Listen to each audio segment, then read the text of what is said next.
How can a black hole bend the path of starlight? Why does time slow down near a black hole? What makes the event horizon the ultimate point of no return?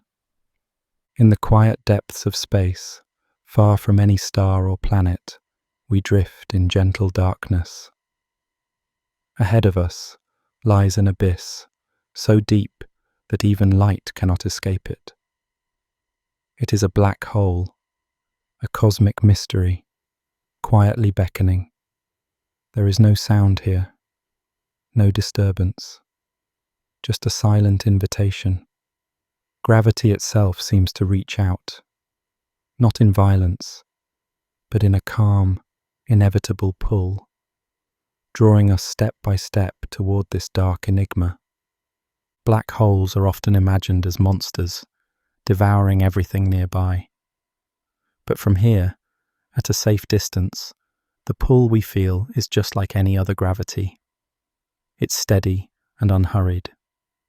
If our sun could somehow collapse into a black hole without changing its mass, Earth and the planets would continue to circle peacefully, unchanged in their orbits.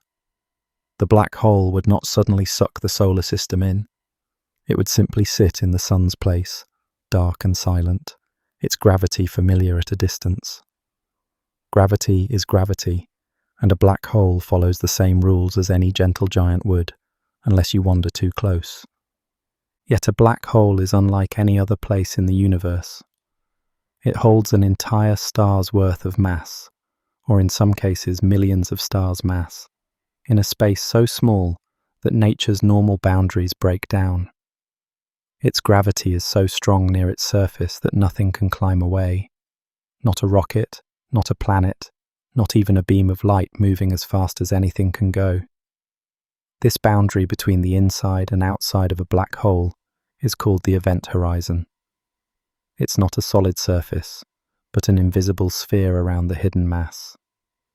It's as if the star that once shone has left behind a shadow of itself, a shadow cast not by light, but by its absence. On one side of this boundary, light and matter are free. On the other side, all paths lead inward. Black holes matter deeply to scientists and dreamers alike. They push the limits of our understanding of physics and reality. Inside them, the familiar laws of nature seem to falter, and new questions emerge.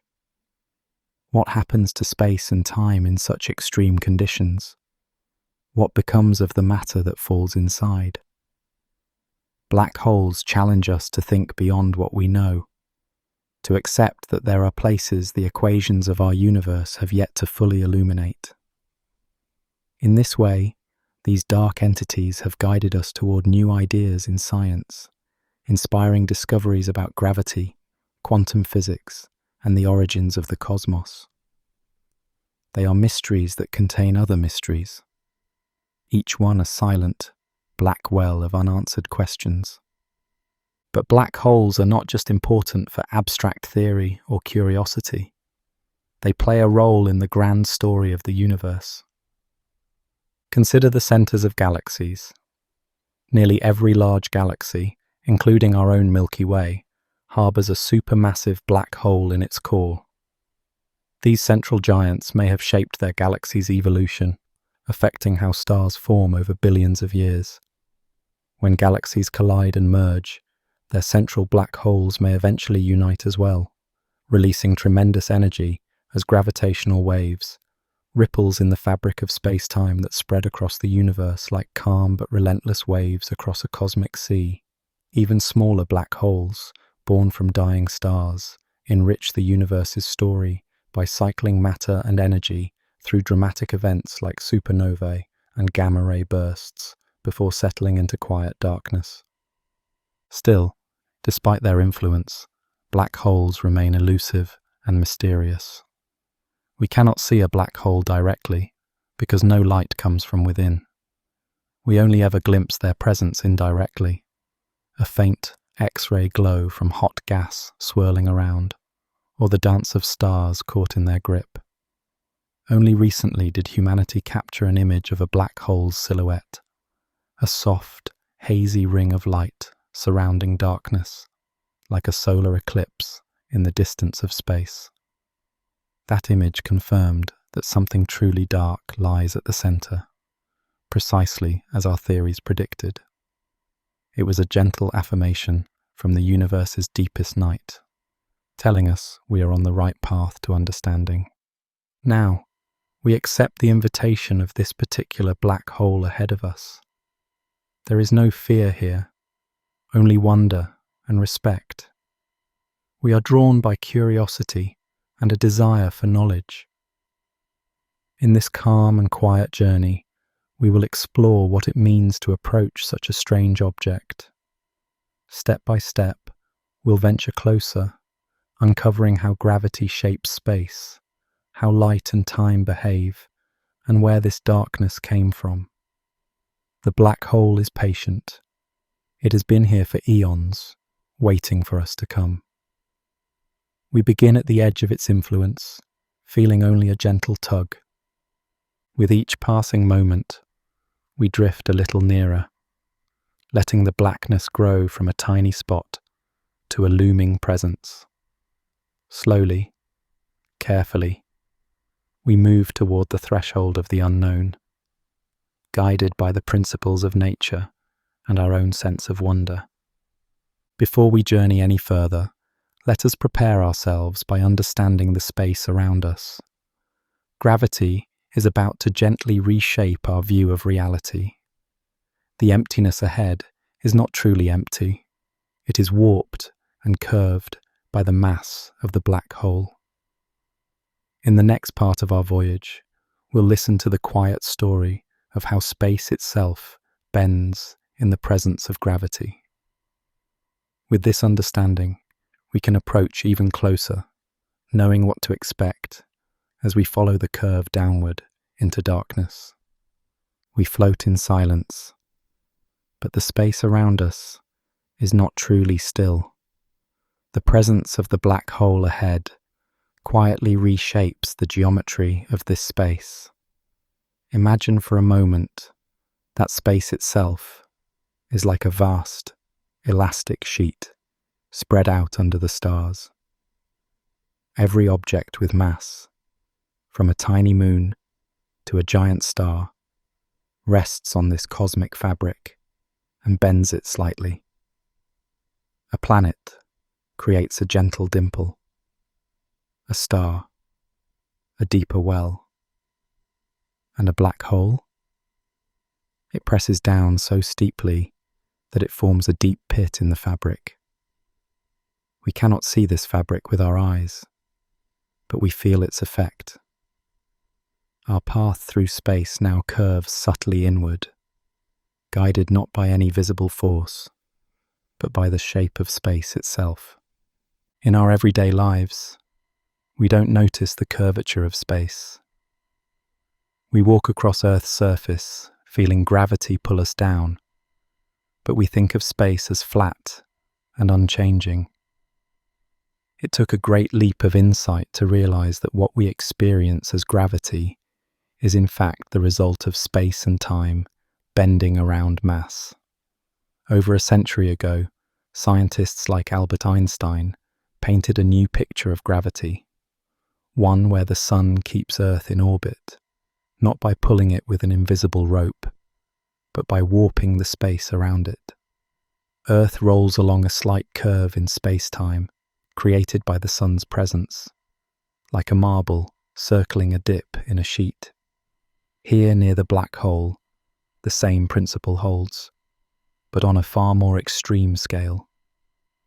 We drift closer, and the curvature grows. If we could release a small object here, it would begin to move, not because anything pushes it, but because in curved space, the straightest path carries it inward. Imagine placing a ball near the slope of a funnel. It will naturally roll toward the center. In the same way, a spacecraft that comes too close to a black hole will find its straight line path diverted, as if the very emptiness has taken hold of it. This is gravity's quiet guidance. It doesn't grab or yank. It merely shapes the stage on which motion plays out, ensuring that anything free-floating will follow the gentle curves in the space-time landscape. Even light itself must follow this curvature. Out here at a respectful distance, a beam of light can zip past the black hole, only slightly deflected, like a comet's trajectory, bending gently around the sun. But deeper in, closer to that central mass, the curves become more pronounced. There is a region where space is curved so sharply that a beam of light, trying to escape, would find itself turned back or trapped in orbit. We are not there yet. That perilous circle of light lies further ahead, near the black hole's edge. But the very idea that light can be held by gravity is a clue to the profound curvature we will encounter. And what of time in this curved space? Space and time are woven together, and where space is bent, time is also affected. Here, nearer to the black hole's mass, time itself flows a little more slowly relative to the faraway universe. If someone were watching us from a great distance, they would see our movements gradually slowing as we descend further, as if we were moving in gentle slow motion. We do not feel this change ourselves. To us, time seems normal, but this subtle slowing is another whisper of the black hole's influence, a stretching out of time that grows more pronounced the closer we come. All around us, the fabric of space-time curves quietly, creating a one-way path deeper in. Yet at this moment, at our current distance, the curvature is still mild enough that we could, with enough effort, turn around and leave. We are like a wanderer standing on a hillside. The ground slopes toward a valley, but we have not yet stepped past the point of no return. The black hole's pull is present, but not overpowering. Space is gently curved, not yet a steep cliff. We take a moment to appreciate this balance. The quiet around us belies the profound change in perspective we're experiencing. Gravity, not as a force reaching out, but as a shape in space guiding our journey. As we continue, we carry this understanding with us, that the darkness ahead is not a vacuum pulling us in by magic, but a deep valley in the fabric of the cosmos into which we are gliding. This intuition will light our way as we venture closer. With each passing minute, the valley grows a bit steeper, and we follow its curve further down. In this serene descent, we learn to trust the curvature, knowing it is the natural way of things here. Space itself is our guide, ushering us gently onward toward the awaiting black hole. Stars crowd the sky behind us, but as we drift nearer to the black hole, we begin to notice something unusual about their light. A star that should be directly behind the black hole isn't simply hidden. Instead, we see its light curving around, appearing as a smudged halo on one side of the dark center.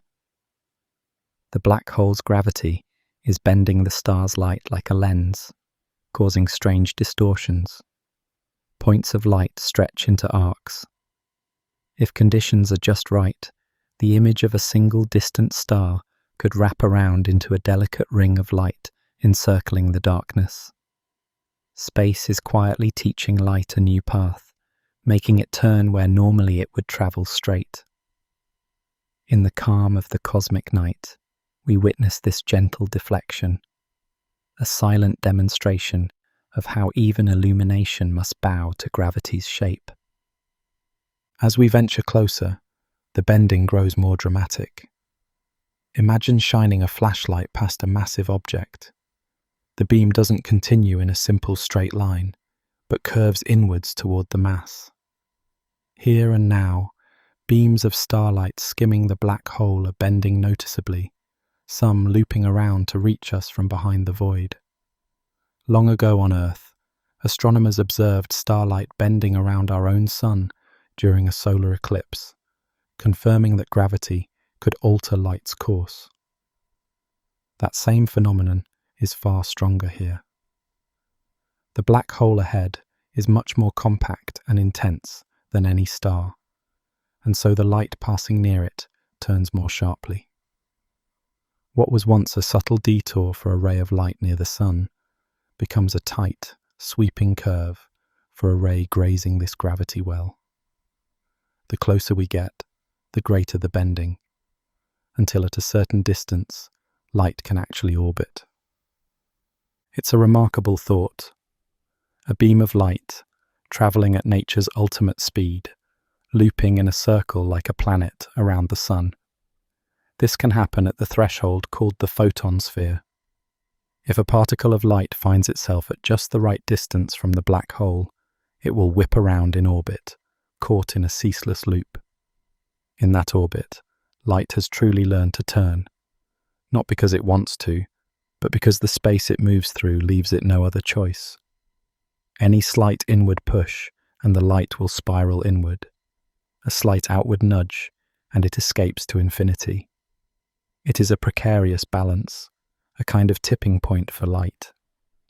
We too feel the consequences of this increasingly curved spacetime. Communication signals, or light, we send outward now struggle more to escape the black hole's growing grip. Were we to shine a laser back toward home, its beam would lose energy climbing out of this gravity well.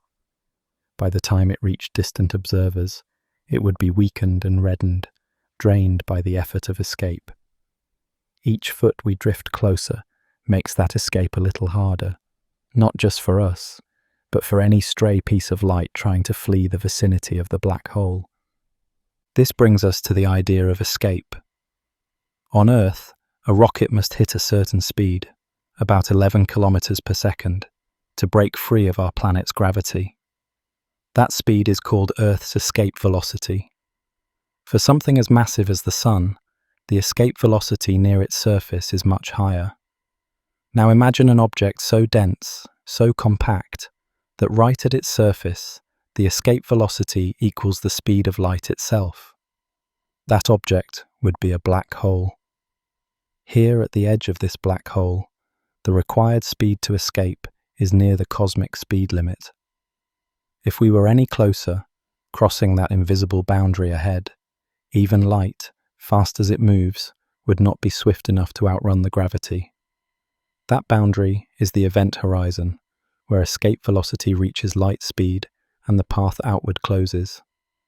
The event horizon is not a solid wall. It's simply the point beyond which light cannot find its way out.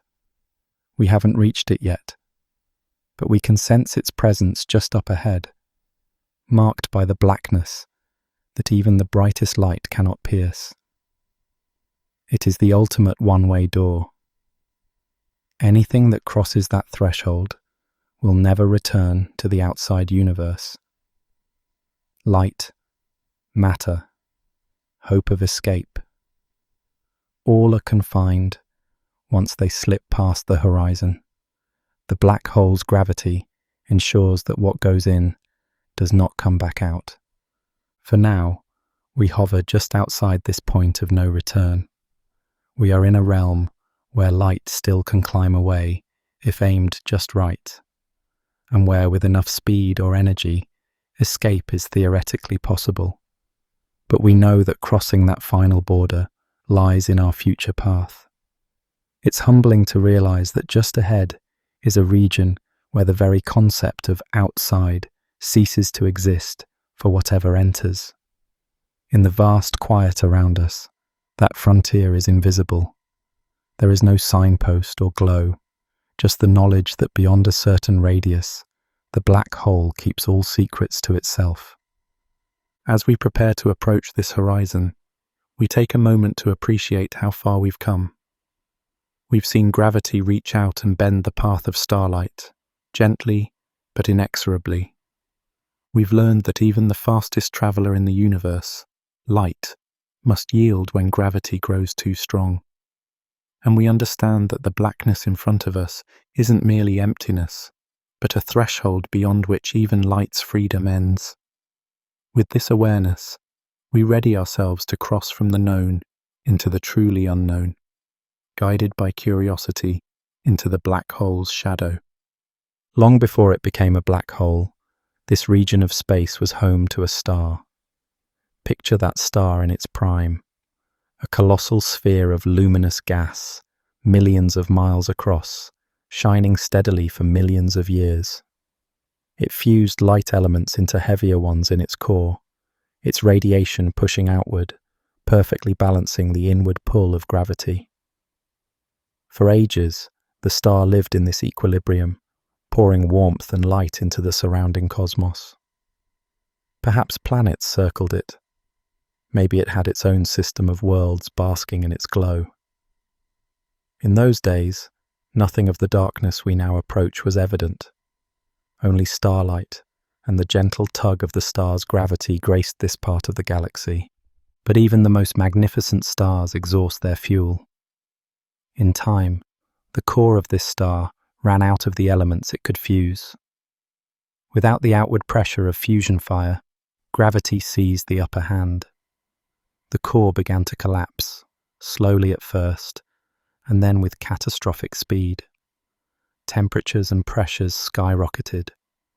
In a matter of seconds, the inner regions imploded under their own immense weight. If the star had been a bit smaller, this collapse might have halted, leaving behind an incredibly dense neutron star, a city-sized ember of matter. But this star was too massive, and nothing in nature could withstand the weight of its falling heart. What happened next was both violent and strangely beautiful. As the core collapsed beyond the limits of physical law, the star's outer layers were flung into space in a titanic supernova explosion. For a brief moment, the dying star outshone its entire galaxy, casting its brilliance across the universe. Anyone watching from afar would have seen a sudden blossom of light where a steady star once gleamed. This was the star's final cry, a cosmic fireworks display marking the end of its life. At the center of that explosion, the core continued to shrink. It crushed itself tighter and tighter until it reached an almost inconceivable state. All the star's remaining mass drew into a space so small that the concept of matter as we know it lost meaning. In those final instants of collapse, a boundary formed, the very first whisper of an event horizon. Gravity had become absolute in that tiny sphere. The light from the infalling core tried to escape, but the space-time around it had curved too steeply. A point of no return emerged, imprisoning the last shreds of the star's heart inside. When the fury of the supernova faded, what remained was not the brilliant star of old, but a new and enigmatic presence. The debris of the explosion drifted away, carrying the elements once forged in the star's core to seed new suns and planets elsewhere. And in the center of the quiet aftermath sat a sphere of pure gravity, the newborn black hole. No light came from this dark remnant. It was as if a hole had opened in the fabric of the cosmos, a shadow cast by the absence of the star that used to shine here. To an outside observer, it might have seemed as though the star simply vanished, leaving only darkness. Yet the mass was still there, hidden behind the veil of the event horizon. The gravity we now feel as we approach is the same that the star's core had, but concentrated in a much smaller, invisible form. The gentle starlight was replaced by the gentle pull of a black hole. It's humbling to reflect that the calm darkness before us was born from such chaos. In the span of a single stellar heartbeat, order turned to disorder, light to darkness. What had been a vibrant star became a silent shadow. The event horizon we are nearing is essentially the ghost of that star's surface, a boundary not of matter, but of fate. Once, long ago, photons streamed freely from a radiant sphere here. Now, nothing escapes from the same region. The transformation from star to black hole is one of nature's most dramatic alchemies, and yet here it has left behind a scene of utter peace, a quiet black mass, softly pulling us in. As we draw closer to this remnant, we carry the story of its origin with us. We remember that inside this darkness lies the history of a star, its light, its collapse, and its final rebirth as a shadow. The knowledge soothes any lingering unease, reminding us that black holes are not malevolent unknowns, but natural outcomes of stellar life cycles. The darkness ahead is simply a new chapter in the life of that ancient sun, and we are about to step across the threshold it left in the universe. As we glide in the embrace of this black hole, we realize that not all black holes are alike. They come in different sizes and even different ages, scattered throughout the cosmos like varied creatures of the dark. The one before us was born from a single star's death. It is a stellar mass black hole, only a few times heavier than our sun. Its event horizon is small, spanning maybe a few dozen kilometers, about the width of a city, yet it holds the mass of an entire star within. This kind of black hole is common in the galaxy's tapestry. There may be millions of them sprinkled among the stars, each a quiet tombstone for a star that once shone. Travelling onward in our imagination, we can picture black holes much larger than this. Some are intermediate in scale, heavier than thousands of suns put together. These intermediate mass black holes are more elusive. They might hide in clusters of stars or the hearts of dwarf galaxies. Scientists find hints of them in unusual places. Say, a dense star cluster moving oddly, as if an unseen mass hundreds of times the sun's lurks at its core. These black holes bridge the gap between the ordinary stellar remnants and something far more colossal. If our stellar black hole is a pebble of darkness, these intermediate ones are like boulders, rarer but significant, with gravity strong enough to gather small swarms of stars around them. Looming far above all others are the supermassive black holes. These giants sit in the centers of galaxies, including our own Milky Way. Imagine a black hole millions or even billions of times the sun's mass. Its gravity anchors an entire galaxy, subtly steering the orbits of millions of stars. The event horizon of such a behemoth could be enormous. In a galaxy far away, a black hole called M87 has a horizon larger than our entire solar system. And yet, if you were near that horizon, you might not even notice crossing it. The edge of a supermassive black hole can be surprisingly gentle because its curvature is spread over such a vast scale. These are the gentle giants of the black hole family. They grow by slowly feasting on stars, gas, and even other black holes over eons. In distant epochs, when galaxies collide, these monsters may merge, sending ripples through spacetime and growing even more massive. Not all black holes formed from stars or galaxies colliding. Some might hail from the dawn of the universe itself. In the early moments after the Big Bang, tiny fluctuations in density could have created minuscule black holes, what we call primordial black holes.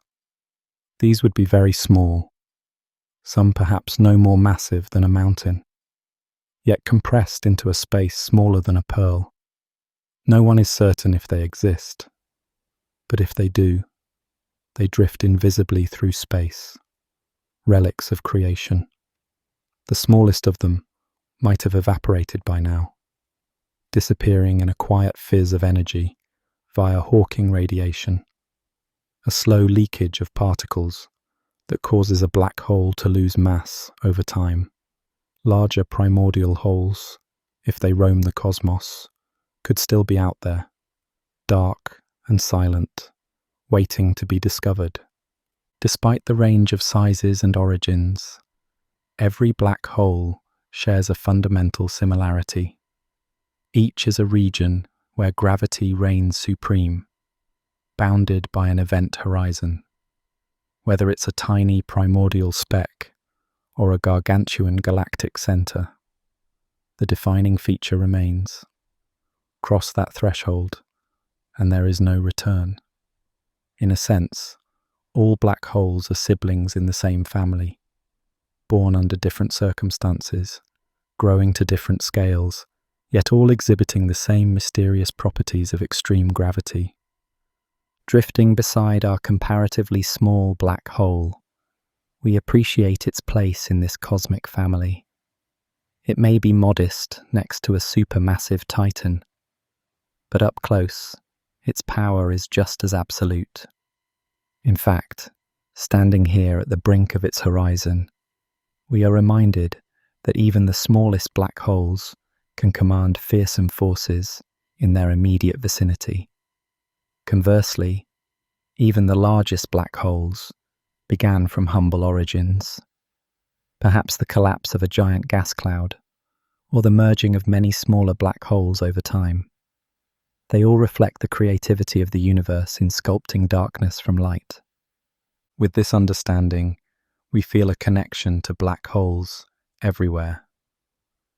The one we face now is just one chapter in a much larger story. It tells of dying stars, colliding galaxies, and the seeding of the early cosmos. Each kind of black hole contributes its verse to the grand narrative of the universe. Knowing this, we continue our journey with a sense of companionship, as though the silent entity drawing us in is accompanied by countless others, each out there in the dark, each with its own history and identity. Our respect deepens for the diversity of these cosmic enigmas, and our curiosity grows to learn what more they have to share as we venture further into their realm. Though we cannot see the black hole itself, we have learned to measure its properties by the footprints it leaves on its environment. One of the first clues to a black hole's presence is its mass, how heavy it is. Even in darkness, gravity betrays this secret. Astronomers watch the motions of stars and gas nearby. These objects swirl and orbit as if pulled by an invisible weight. By tracking their paths, we can calculate the mass that must be hiding in the center. In our own Milky Way, a star named S2 loops around an unseen object at incredible speed. From its orbit, scientists deduced that 4 million suns worth of mass must lie at the galaxy's core, packed into a space no larger than our solar system. That invisible mass is Sagittarius A, our galaxy's supermassive black hole. In this gentle way, observing a star's dance, we weigh the unseeable. Another method of unveiling a black hole is by listening to the light and other radiation around it. A black hole itself emits no light, but if it has a companion or accretion disk, a swirling halo of gas and dust spiraling into the hole, that material can heat up and shine brilliantly. X-rays and other energetic light pour out from the disk's inner region, just outside the event horizon, where friction and gravitational energy heat the infalling gas to millions of degrees. By studying the color and flickering of this X-ray glow, we infer how matter moves in those tight orbits, and thus glean the black hole's mass and even its spin. In some black hole systems, powerful jets of particles shoot out from the poles at nearly the speed of light, like beacons in the darkness. These jets suggest a rapidly spinning black hole, because it's the spin, twisting magnetic fields in the disk that likely launches such focused streams of energy. Watching how these jets flicker and how matter in the disk orbits allows astronomers to estimate how fast the black hole is rotating. Spin, the rate at which a black hole rotates, is harder to measure than mass, but not impossible.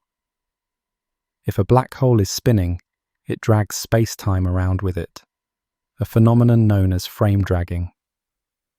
Near a fast-spinning black hole, the innermost stable orbit for matter can be closer to the horizon than it would be for a non-spinning hole. Scientists use observations of the innermost edge of accretion disks to gauge this. The iron atoms in the disk's gas, for example, emit X-ray spectral lines that get smeared and shifted by their rapid orbits. The degree of that smearing hints at how close the disk comes to the event horizon, which in turn reveals the spin. In this subtle whisper of light, the black hole's rotation leaves its signature. And then there is a way of sensing black holes that does not rely on light at all. Gravitational waves. When black holes collide and merge, they shake the very fabric of space-time, sending out ripples that spread across the universe. In recent years, instruments on Earth have detected these faint tremors, gentle chirps in the silence that tell of titanic events in distant galaxies. From the pattern of those waves, scientists can decipher the properties of the colliding black holes, their masses, their spins, and the final mass of the merged black hole that results. It's astonishing to think we can hear two black holes collide 1 billion light-years away, and from that sound, infer their cosmic heft and how fast they were spinning. What about charge, the third classical parameter of a black hole? In theory, a black hole could carry electric charge, but in practice, astronomical black holes are thought to be electrically neutral. Any charge they had would quickly attract the opposite charge from the environment and cancel out. So while charge is included in the theory, it's usually a negligible factor in reality. Thus, the two key traits we focus on are mass and spin. All these techniques, tracking orbits, analyzing X-ray light, detecting gravitational waves, are like different senses we use to probe the darkness. Bit by bit, they have peeled back the veil, allowing us to sketch a portrait of a black hole without ever seeing it directly. We now know, for instance, how heavy the black hole at the center of our galaxy is, and that it likely spins, though not at the absolute maximum rate.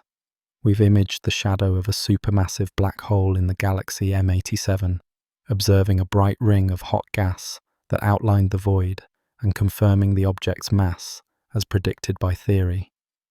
We've listened to black holes many times the mass of our sun crash into each other and form new black holes, learning that even stellar mass black holes can spin furiously as they merge.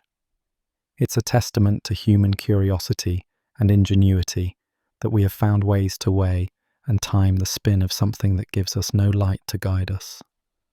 Even as we float near this black hole now, we carry with us that collective knowledge, an invisible toolkit that lets us sense the unseeable. This knowledge adds to the calm of our journey. We understand this black hole not just emotionally, but empirically. It has a mass and perhaps a spin that we could, given the right instruments, measure and confirm, even without ever laying eyes on the object itself. We now approach the very edge of the black hole, entering a realm where the structure of space takes on new layers of mystery. Around us, several invisible boundaries and surfaces intertwine. The first we encounter is the sphere of orbiting light, the photon sphere. Here, roughly 1.5 times the span of the event horizon, light itself can circle the black hole in a closed loop. Photons, those tiny particles of light, can become satellites of the darkness, forever chasing their tails. If we paused at this boundary, and shone a flashlight sideways. Its beam might whip around the black hole and return to us from behind, having completed a full orbit. The photon sphere is like a shimmering halo of possibility, where light neither escapes outward nor falls inward, but pirouettes on the knife edge of gravity's balance. For us, crossing the photon sphere brings strange visual distortions. Light from distant stars gets bent into rings and arcs around the black hole's silhouette. Looking outward, we might even catch a glimpse of the back of our own spacecraft as light from behind loops around to the front. It's an eerie and beautiful sight, as if space were a funhouse mirror, warping images into concentric circles of light. This halo grows more pronounced as we draw closer, emphasizing the circular boundary where photons precariously orbit. Yet this is not a stable place to linger. A tiny nudge inward or outward sends the light either plunging down to the hole or escaping to infinity. We too continue our gentle fall, moving inward from this region of light's last dance.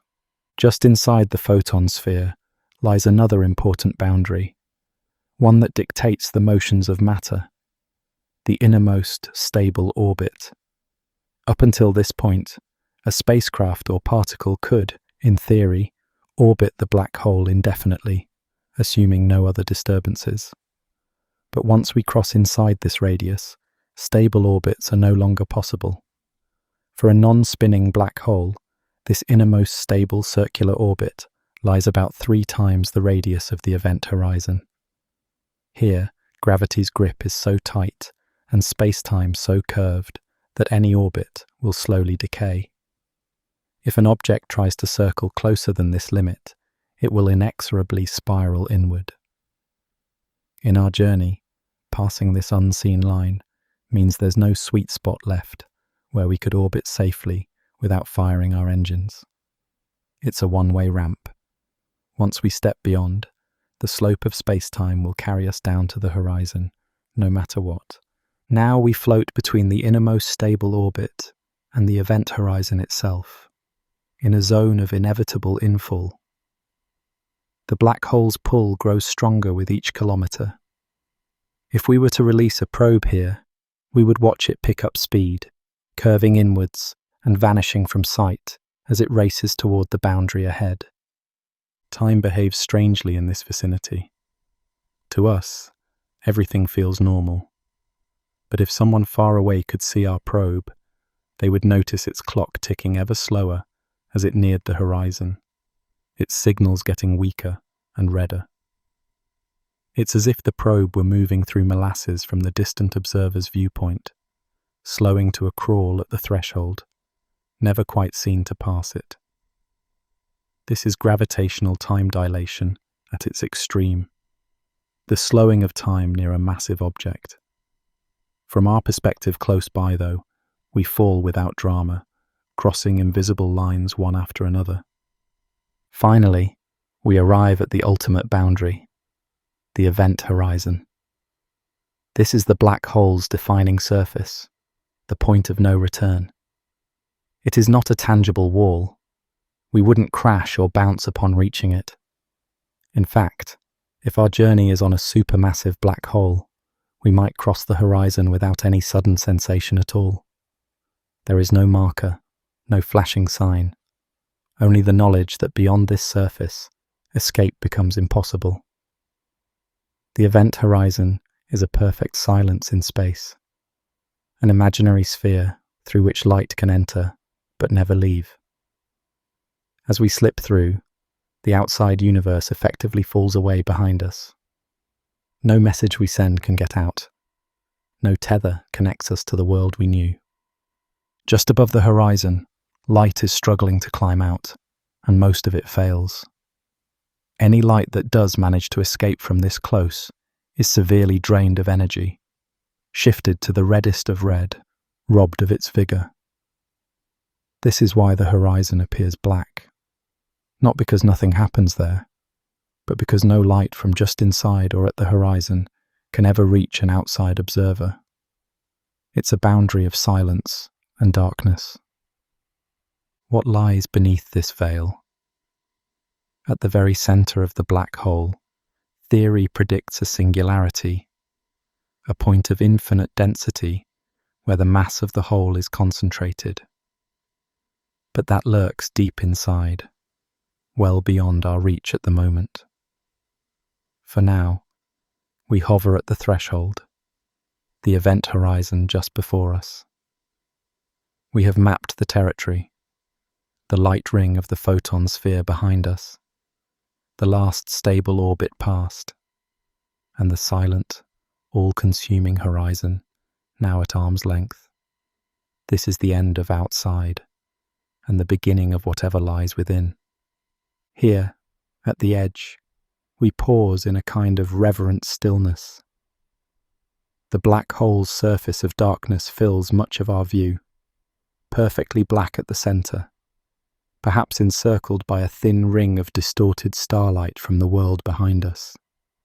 The pull of gravity is irresistible, yet we hold position just an instant longer in our imagination, taking in what we've learned. We stand, or rather float, at the frontier of knowledge and ignorance, where our maps end. In the next step, we will cross over. But at this boundary, we have one more moment to appreciate the journey so far. The structures and layers that nature built around this abyss, to warn us, to fascinate us, and ultimately, to pull us in. Our path is laid out clearly now, forward through the horizon, into the unknown interior of the black hole. The abyss invites us onward, and we are ready to accept its invitation. In the silent darkness of space, how do you find an object that emits no light at all? Black holes hide in the shadows, but they are not perfectly invisible. Even from afar, they leave subtle footprints across the cosmos. For those who know how to look, the clues are there. Faint whispers of energy, gentle distortions of starlight, and the curious dances of stars with unseen partners.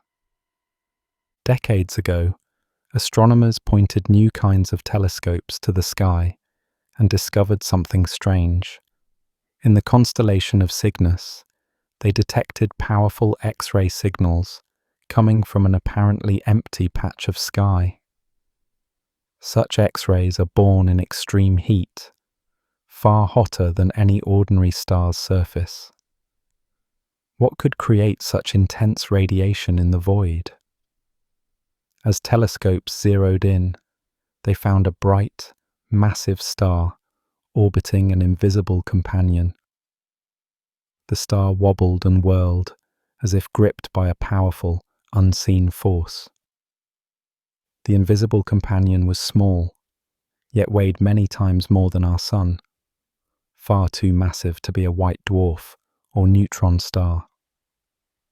This was one of the first strong hints that a black hole was lurking there, feasting on matter pulled from its stellar partner. As gas spiraled into the darkness, it heated up and glowed in X-rays, announcing the black hole's presence to the universe. Elsewhere in the galaxy, other odd footprints emerged. Astronomers noticed distant stars that would suddenly and briefly grow brighter without a clear reason. Imagine watching a faint star flicker and swell in luminosity, as if an unseen hand is focusing its light towards Earth for a moment. These brief brightenings puzzled scientists until they realized the cause. A hidden mass drifting in front of the star, bending and magnifying its light like a lens. This phenomenon, known as gravitational microlensing, was another telltale sign. On rare occasions, a black hole might drift between us and a distant star, its gravity warping the star's light and causing it to intensify. The star's light curves upward and then back down over days or weeks, leaving a footprint of the black hole's passage. Through these light-bending events, we have inferred the presence of black holes wandering the galaxy in solitude, otherwise invisible, except for the way their gravity betrays them. The footprints of black holes can also be traced in the motions of objects that orbit nothing at all, or nothing visible at least. In the heart of our Milky Way, high-precision observations revealed stars whipping around an empty spot with astonishing speed. One star, in particular, was seen hurtling around a dark center, completing a full circuit in just over a decade. At closest approach, it moved at a significant fraction of the speed of light, as if propelled by a massive central object. Yet nothing could be seen there in ordinary light. The only plausible culprit was a supermassive black hole, millions of times heavier than the Sun, sitting quietly at the galaxy's core. Similarly, in other galaxies and star clusters, astronomers infer hefty black holes by mapping out the orbits of stars and gas. They move as if in thrall to heavy, compact objects hidden in darkness. Just as planets betray the presence of their star through their orbits, these rapid, tight orbits are footprints of a gravitational giant we cannot see. One by one, these clues have painted a consistent picture. X-ray flares from otherwise unremarkable regions of space, sudden brightenings of distant starlight, and stars spinning wildly around invisible centers, all point to the same conclusion. Black holes are real, and they are out there. Long before we ever saw a black hole directly, we knew them by these signs, the way a hunter might track an invisible beast by footprints in the snow. Each footprint is subtle and fleeting, but unmistakable to those who understand them. With these clues in hand, humanity's confidence in the existence of black holes grew. They transformed from theoretical curiosities into tangible cosmic inhabitants, silently shaping the motion of stars and bending the light of the heavens. Now, guided by those distant footprints, we journey onward. We know black holes exist not by sight, but by effect.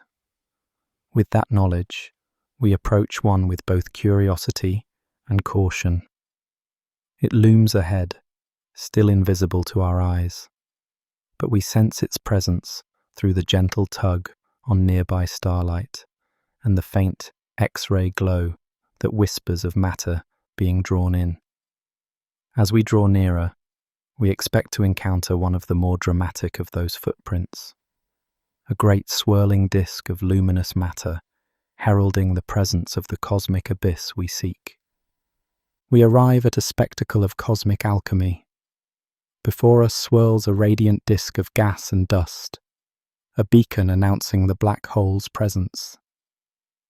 This is the accretion disk, often the only visible part of a black hole's domain, a sprawling whirlpool of matter gathered from surrounding space.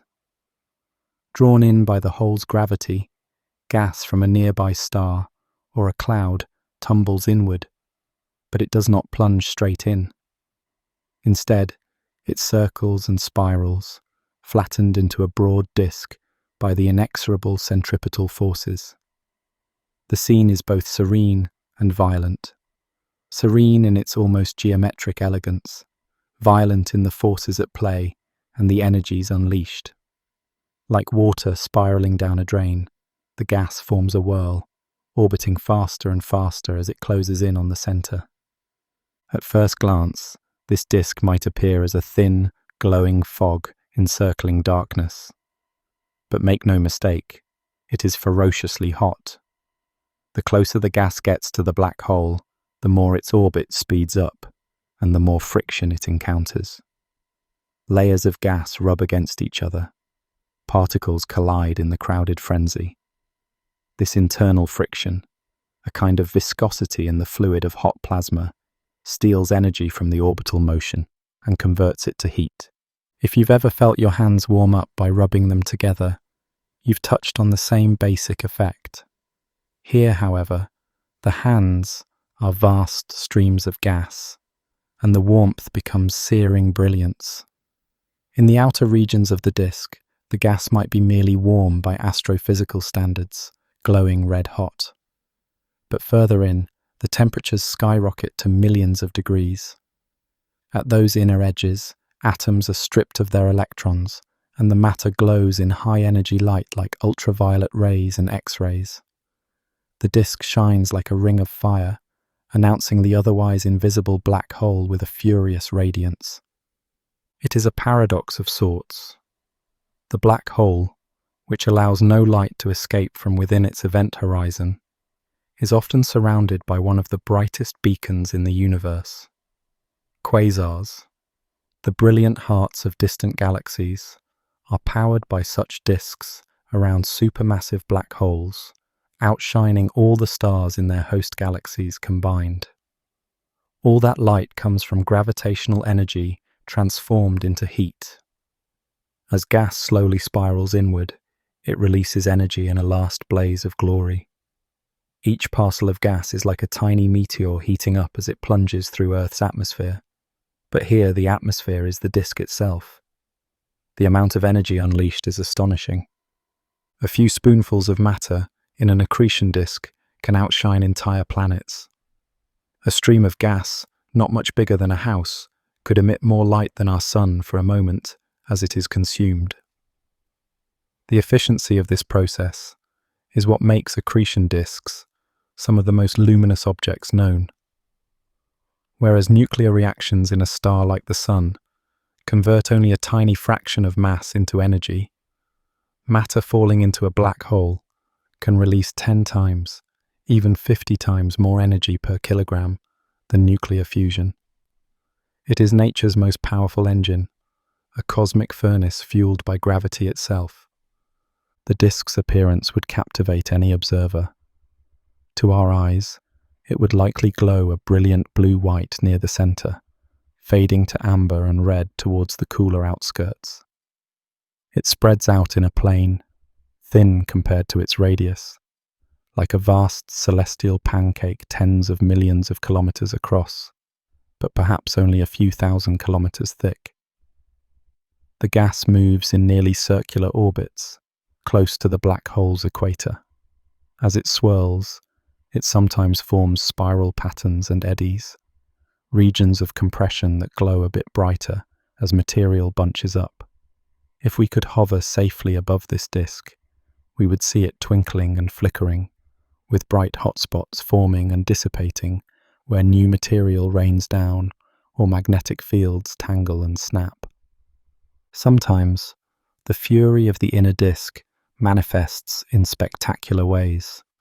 Twisted magnetic fields, threading through the whirling gas, can channel some of the energy outward. In some black holes, especially the supermassive ones, the disk launches twin jets of supercharged particles from its poles. These jets are like enormous fire hoses of plasma shooting out into space at nearly the speed of light, beaming radiation across vast distances. They carry away a fraction of the infalling energy, carving through interstellar space and announcing the black hole's presence across millions of light years. One can scarcely fathom their scale. Some jets stretch beyond their host galaxies, etching the influence of the black hole into the cosmos. While the jets themselves are not the disk, they are born from the disk's magnetic turmoil and the black hole's rotation, adding to the drama of this cosmic scene. Even without such cosmic fireworks, the glowing disk itself remains mesmerizing, a spectacle in its own right. As we watch this disk of fire, we realize how dynamic and alive it is. It is not a static ring, but a continuous flow of material on a one-way journey. Any given bit of gas will orbit for a time, radiating away its energy, inching closer with each pass until it reaches a critical point. There is an inward boundary to the disk, a point perilously close to the black hole where stable orbits cease to exist.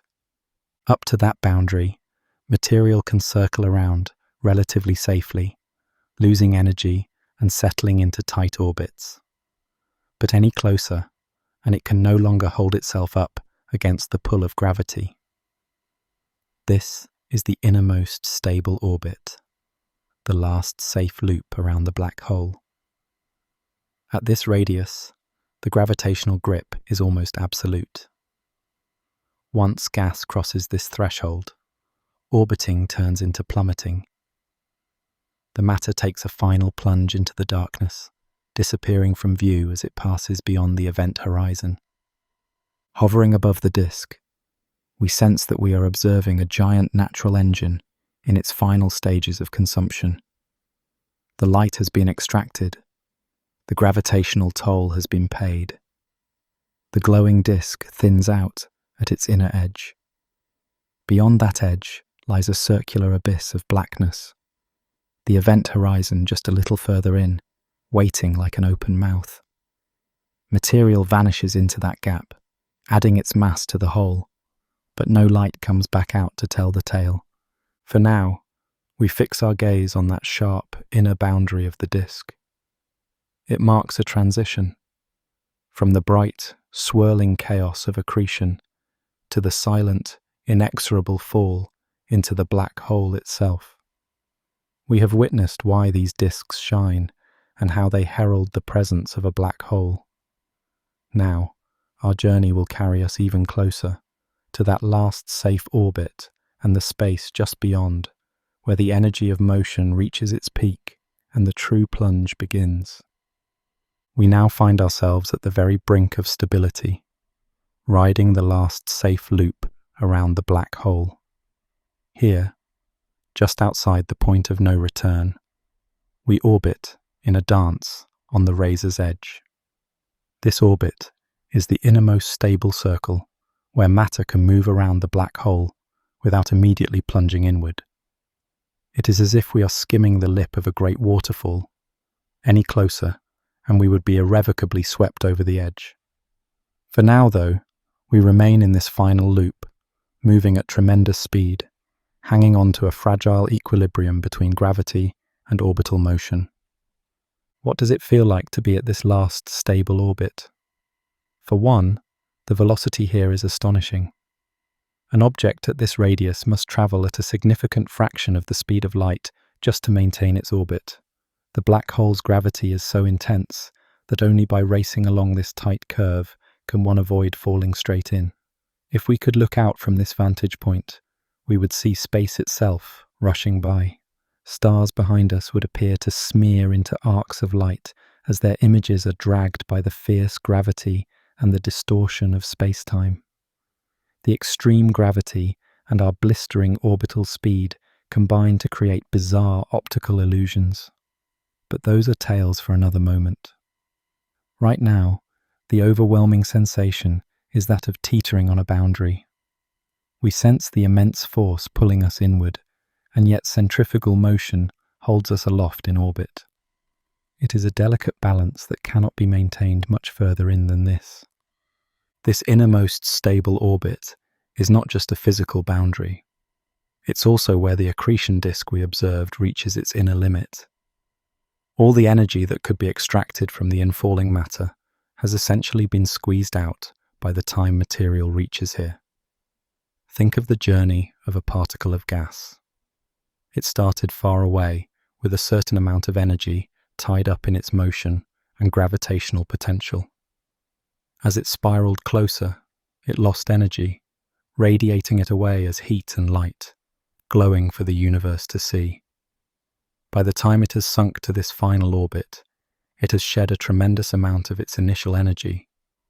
In effect, the black hole has taxed the infalling matter heavily, converting a portion of that matter's mass into radiant energy that escapes into space. What remains of the particle's energy is just enough to keep it moving along this last circular path. Beyond this point, there is no further opportunity to shed energy. The plunge will proceed in darkness. The efficiency of this energy extraction at the inner orbit is remarkable. In these final loops, the conversion of matter into energy reaches its peak. For a non-rotating black hole, about 6% of the mass of anything falling in can be turned into pure energy, light, heat, radiation, that streams away before the matter disappears. This may not sound like much at first, but consider, in the core of the Sun, nuclear fusion converts less than 1% of mass into energy, whereas here, at the brink of a black hole, gravity achieves about 6 times that efficiency. And if the black hole is spinning rapidly, the innermost stable orbit lies even closer to the horizon, allowing matter to shed even more energy. A fast-spinning black hole can liberate up to 40% of the infalling mass as energy. It is as if the black hole's deep gravitational well wrings the infalling material almost dry of energy, like a towel twisted to release every last drop. No other known engine in the universe approaches this kind of efficiency on a large scale. This extreme energy release has profound implications. It explains how black holes power some of the brightest phenomena in the cosmos. Quasars, for instance, shine so fiercely because their central black holes are spinning rapidly and devouring matter at a ferocious rate, extracting energy at near the theoretical limit. Even a smaller stellar mass black hole in a binary system can outshine entire constellations in X-rays when it feeds on a steady diet of gas from its companion star, precisely because of the efficiency of this last orbital dance. Here, at the innermost stable orbit, each fragment of gas lights up brilliantly before taking its final plunge. In our mind's eye, we might imagine these innermost regions of the disk as a ring of countless tiny sparks, each one a particle of matter releasing its light and heat in a brief moment of glory before surrendering to the darkness. It is like a final fireworks display at the brink of the abyss, a magnificent prelude to the silence that follows. For a distant observer, this cascade of last lights would be the black hole's final visible song, a momentary glimmer marking the threshold where brightness ends and true darkness begins. Orbiting at this last stable loop also underscores how tight gravity's grip has become. If we were to move inward by just a small margin from this orbit, no stable path exists to carry us around the black hole anymore. It's the cosmic equivalent of losing our footing at the edge of a cliff. The concept of an innermost stable orbit has no counterpart around ordinary stars or planets. Around a normal star or planet, you could orbit closer and closer until you would touch its surface. But here, in a black hole's realm, there is no surface to hit, only a point where orbits simply cease to be possible.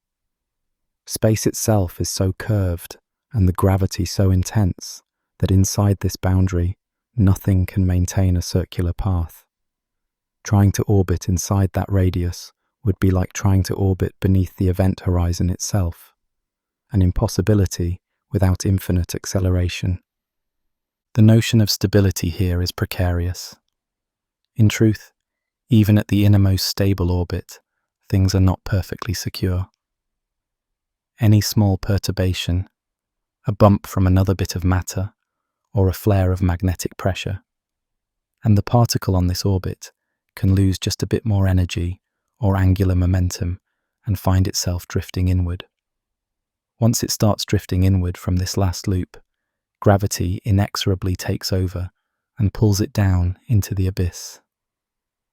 Thus, stable means only that an object can stay in this orbit indefinitely in the absence of disturbances. But the environment here is anything but gentle. It's a maelstrom of magnetic fields and turbulent plasma. Inevitably, friction or interactions push the matter past the brink. From our perspective, circling on this borderline, we can appreciate the dramatic contrast of this region. On one side of us, outward, lies the luminous disk we traversed, a realm of light and intense energy, where matter still had pathways to release energy and cry out to the universe. On the other side, inward, lies the silent darkness of the event horizon. In that direction, there is no glow, no sign, just the promise of the unknown. We are, at this moment, balanced between brightness and night, between knowledge and mystery. It is a fleeting balance, because to continue our journey, we too must leave this last safe loop. With a deep breath, if one could breathe here, we gently nudge ourselves off the stable orbit. The balance is broken. Gravity's grip tightens. We begin the irreversible inward drift. As we depart this last safe circle, the energy of motion that once protected us is now being drawn into the black hole as well. Ahead lies a region where even light struggles, a domain of strange distortions and mirages. Before we reach the very brink of the horizon, however, we will witness the black hole's strangest optical tricks, the bending of light into beautiful, eerie patterns. Our path now takes us closer to those mysteries of light and gravity. Drifting closer to the black hole, we enter a realm where light itself plays tricks beyond imagination. The stars that were once guiding points of light now smear and bend into strange patterns around us. The blackness ahead is no longer just a void. It is ringed by a thin halo of light. This glowing ring is not a physical object, but the distorted image of the universe behind the black hole, warped into a circular embrace. We have reached the vicinity of the photon sphere, a mysterious zone where gravity corrals light into looping paths. Here, a beam of light can swing around the black hole, or even briefly orbit it, creating mirages and multiple images of the world behind us. As we pause in this gravity-strained space, we witness stars forming arcs and rings. A star that lies directly behind the black hole, hidden from direct view, might appear as a smudged ring of light surrounding the darkness. This is a gravitational lens at its most extreme. The black hole's gravity is bending the star's light around itself, focusing it towards us in a circular halo. It is as if the black hole has become an eerie, funhouse mirror for the cosmos. We see a single star become 2, 3, or a halo of ghostly duplicates, all thanks to the warped paths that light must take. Every direction we look, the sky appears distorted, as though we are gazing through a giant crystal lens that has been subtly reshaped by gravity. Closer to the black hole, the bending becomes even more pronounced. Light from objects that would normally pass far to the side now curve inward, grazing the abyss and coming to our eyes. We peer near the edge of the black shadow and see a delicate, bright ring. The photon ring, a golden band where light has orbited the hole perhaps once before escaping toward us. Within that ring lies the darkness of the black hole's shadow, a circular absence cut out of the starry backdrop. This shadow is the silhouette of the event horizon, magnified by gravity's lens, the very image captured by telescopes in distant observatories when they first saw a black hole. But here, for us, it's not just a distant picture. It dominates our view, bordered by a thin, luminous outline of warped starlight. The visual effects are not static. As we move, even slightly, the scene shifts in surreal ways. Stars that were beside us moments ago now appear ahead, dragged into view by light bending around the black hole. If we look closely at the bright ring of light, we notice it is not uniform. There are faint, ever smaller rings, just adjacent to the main one. Higher-order echoes of light that have looped around the black hole multiple times. These are the visual echoes, whispers of light that took a longer, winding road through the curved space around the hole. With each loop, they grow dimmer and more delayed, but they form a delicate series of halos, nested like onion skin around the darkness. In principle, an infinite number of such rings exist, each one representing light that orbited the whole one more time before escaping, though in practice they become vanishingly faint. The idea that a single flash of light could echo around the whole multiple times before reaching our eyes is both astonishing and disorienting. Gravity's pull on time itself also means these images are not appearing simultaneously in their true chronology. If a star behind the black hole were to explode in a supernova, we might see the flash first as a direct image. Then again, moments or even hours later, as a secondary flash in one of these gravitationally curved paths. The black hole can make one event play out multiple times, offering a natural time delay echo. It is a cosmic hall of mirrors, with both space and time reflected in warped and stretched ways. We feel a gentle sense of confusion as our eyes and minds struggle to comprehend a vista where cause and effect can arrive, shuffled by gravitational trickery. To a traveler like us, this is deeply disorienting.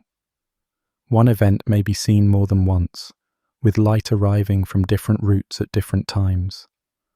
The black hole not only warps space, but stretches and folds time, weaving them together into a tapestry that defies ordinary perception. It is as though the normal order of time can loop back on itself, challenging our very sense of cause and effect. Amidst these distortions, we experience one of the most mind-bending sights of all. It becomes conceivable to see our own image, distorted and bent. Were we to shine a light or look outward at just the right angle, photons from behind us could loop around the black hole and return to our eyes. In theory, one could glimpse the back of one's own head floating in front, a surreal and ghostly image carried by a photon that has been enslaved briefly by gravity. In practice, it would be fleeting and blurred, but the mere possibility sends a shiver of awe through us. The black hole's gravity is so intense that it mixes up the very notion of straight lines. There are no straight lines here, only curves that loop and twist back on themselves. All around the black hole, space itself behaves like a lens of incredible power. Galaxies far behind may appear as arcs of light, their forms smeared into crescents, encircling the darkness. If we were to watch a distant galaxy glide behind the black hole, we would see it distorted, stretched into a ring that slowly wraps around the silhouette and then unwinds. Every photon dances to the tune of gravity's field, and we are at the ballet where light itself pirouettes around an unseen master. In this strange light, colours can shift too. Near the edges of the black hole's shadow, where light struggles to escape, even its frequency is altered. Something we will come to feel as we move closer still. But for now, we simply float in wonder, gazing at the bizarre optical tableau. Above, below, and all around, images of the universe seem to bend toward the black hole, as if it is sucking not just matter, but the very appearance of the cosmos into its grasp. Yet, remarkably, some of that light escapes, bending but not surrendering, delivering to us this breathtaking spectacle. Reluctantly, we turn our focus from these mirages of light and continue our descent. The beauty of the gravitational lens will remain visible as a shrinking, intense ring above us as we drop further in. But other effects now grow more pronounced. The light around us, not just bent, begins to change in colour and energy. Time itself, which we have taken for granted, starts to reveal its malleability. As we move beyond the photon sphere and ever closer to the point of no return, we feel the drag of time's slowing current. The next phase of our journey will immerse us in the gentle yet inexorable stretching of time and the reddening of light, a slow dance of time dilation that has already begun to tug at our perceptions. Time has grown thick around us, like a gentle current beginning to slow our journey. We do not feel it directly. To us, our hearts still beat at the same steady rhythm. Our thoughts flow naturally. But the closer we draw to the black hole, the more time itself is stretched and strained by gravity's pull. It is as if we are walking through a slow-motion world, though only an outside observer would notice the change. This is gravitational time dilation, the subtle drag on time near a massive object. Far from the black hole, time flowed in a familiar way. Now, each second for us is beginning to lengthen compared to each second far away. We are entering time's soft drag, an almost gentle slowing that will grow more pronounced as we descend further. Imagine we had a friend watching from a safe distance, far outside the black hole's influence. To them, our movements now would already appear a bit sluggish, as if a cosmic slow-motion camera is at work. If we send out a pulse of light, say a quick flash or a radio beep, that signal will climb out of the black hole's gravity well and reach our friend with its frequency stretched. A blue light we shine might arrive as red. A fast burst of information might be drawn out into a slower, lower tone. In effect, our message is taking longer to unfold than when we sent it. This is gravitational redshift in action, light losing energy, shifting to softer colors, as it escapes the deep gravitational well we are in. Every photon leaving our vicinity must spend some of its energy to climb upward, and in doing so, it becomes a little less energetic, a little redder, its oscillations stretched out in time. From our perspective inside this curvature of space-time, everything about us seems normal. Our clocks tick in sync with our heartbeat, and our voice sounds the same to our own ears. Yet we know that to someone far away, our clocks would be lagging. If we could hear our own voice as it's received by that distant friend, it would sound stretched and deep, like a recording played back slowly. Each word we speak now would arrive to them delayed and elongated. It's a gentle effect at first, perhaps undetectable without precise instruments, but it is there, growing steadily as we venture closer to the abyss. Likewise, if we gaze outward toward the universe beyond, we notice a curious counterpart to this redshift. Light from distant stars that falls down towards us gains energy and becomes a bit bluer. Their processes, the rhythmic pulsing of a distant star or the orbit of a far-off planet, appear to speed up ever so slightly as seen from our deep position in the gravity well. The universe outside seems to be moving a touch faster from our vantage point. In truth, this is just the flip side of time dilation. To us, their clocks seem to run fast, while to them, our clocks run slow. Time has become personal and relative. Here near the black hole, there is no single universal pace. Each observer carries their own rhythm of time, influenced by how close they are to gravity's deep well. The deeper we go, the more pronounced this difference becomes.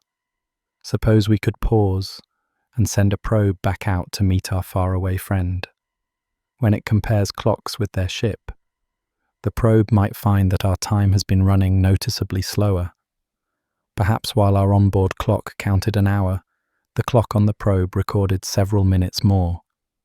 This isn't a malfunction, it is reality. Gravity has drawn out our time. Even on Earth, this happens on a minuscule scale. Clocks tick a bit slower at sea level than on a mountaintop. But here the effect is dramatically stronger. We reflect on what this means for our journey. As gravity intensifies around us, the stretching of time will become increasingly extreme. If we attempted to send a rapid SOS signal now, not only would its pitch be altered and its energy weakened, but its urgency would be literally diluted by this warping of time. Conversely, events in the outside universe, from our perspective, would seem to hasten. We might witness the flicker of a distant supernova, or the spin of a pulsar unfolding more quickly than expected. We are moving through a region where time itself is in flux. This realization inspires both wonder and a subtle unease. Time, the universal clock we have always marched to, is revealing itself to be elastic and subjective. Here, enveloped in the black hole's gravity, we carry our own little bubble of slowed time. We feel no discomfort. We remain ourselves, with thoughts and actions flowing in what feels like real time. Yet we cannot shake the knowledge that our now is not the same as the now of someone far away. Were we to wave our hand, an outside observer might see that wave slow to an almost ghostly crawl. And still, to us, nothing is obviously different. That is the profound subtlety of general relativity. Each of us experiences time normally in our own frame, while the differences only show when comparing one frame to another. It's as though we have entered a quiet, slow-moving eddy in the river of time, while the main current of that river rushes on elsewhere. We cannot directly sense the eddy's slow pace, but we trust it is there. In this pocket of warped time, we continue our descent with a kind of calm detachment. The world outside may race ahead, but we move in deliberate stillness, carrying our time with us. Wrapped in this soft drag of time, we press onward. Each mile, each kilometre deeper, amplifies the effect. Before us lies the black hole's event horizon, the ultimate boundary, and at that threshold time for us would appear, to the outside universe, to nearly stand still. But even before we reach that final edge, we must confront another dramatic manifestation of the black hole's power, the tidal forces that threaten to stretch and squeeze anything that comes too close. Already, we can sense the first gentle whispers of those tides, a hint of the spaghettification that awaits. Our journey now turns from the warping of time to the warping of space and matter, the subtle warnings of the tidal whispers ahead. A new sensation begins to tug at us as we descend further, subtle but unmistakable. The front of our ship feels a slightly stronger pull than the back. Our feet feel a hint of drag that our head does not. These are the tidal whispers of the black hole, the gentle forewarnings of a force that, given the chance, will stretch us lengthwise and squeeze us sideways. Gravity here is not uniform. It weakens with distance, and that difference across our modest length is becoming noticeable. It's as though the black hole is reaching out with invisible fingers, plucking at us, testing our cohesion. For now, the effect is slight, a mere whisper of tension along our ship's frame, but it signals the beginning of the infamous spaghettification process. Tidal forces, the same kind that cause ocean tides on Earth, are at play on an extreme scale near the black hole. The nearer end of any object feels a stronger gravitational pull than the far end. If unchecked, this difference will pull the object apart, stretching it into a long, thin strand. In casual terms, astronomers grimly nicknamed this fate spaghettification. It's an almost whimsical word for a lethal process. An object, whether a comet, a spacecraft, or a human body, would be stretched into a thin, elongated shape. Closer and closer to the black hole, the gentle tug grows to a ferocious yank. Bones would strain and snap, metal would groan and tear. Ultimately, anything that falls too deep is torn into a stream of particles spiraling into the darkness. All along that journey, the object becomes ever more like a piece of spaghetti, stretched longer and thinner until it is unrecognizable. Yet here and now, as we hover near the threshold of the black hole, these tidal forces are only whispers, not screams. We have purposely chosen a gargantuan black hole for this voyage, one with a mass millions of times the Sun's. And that choice might be what allows us to survive this far. The rule of cosmic tides is that size matters. The larger the black hole, the more gently it tides its victims at the horizon. Paradoxically, a small black hole is far more deadly up close than a supermassive one, because its gravity changes ferociously over small distances.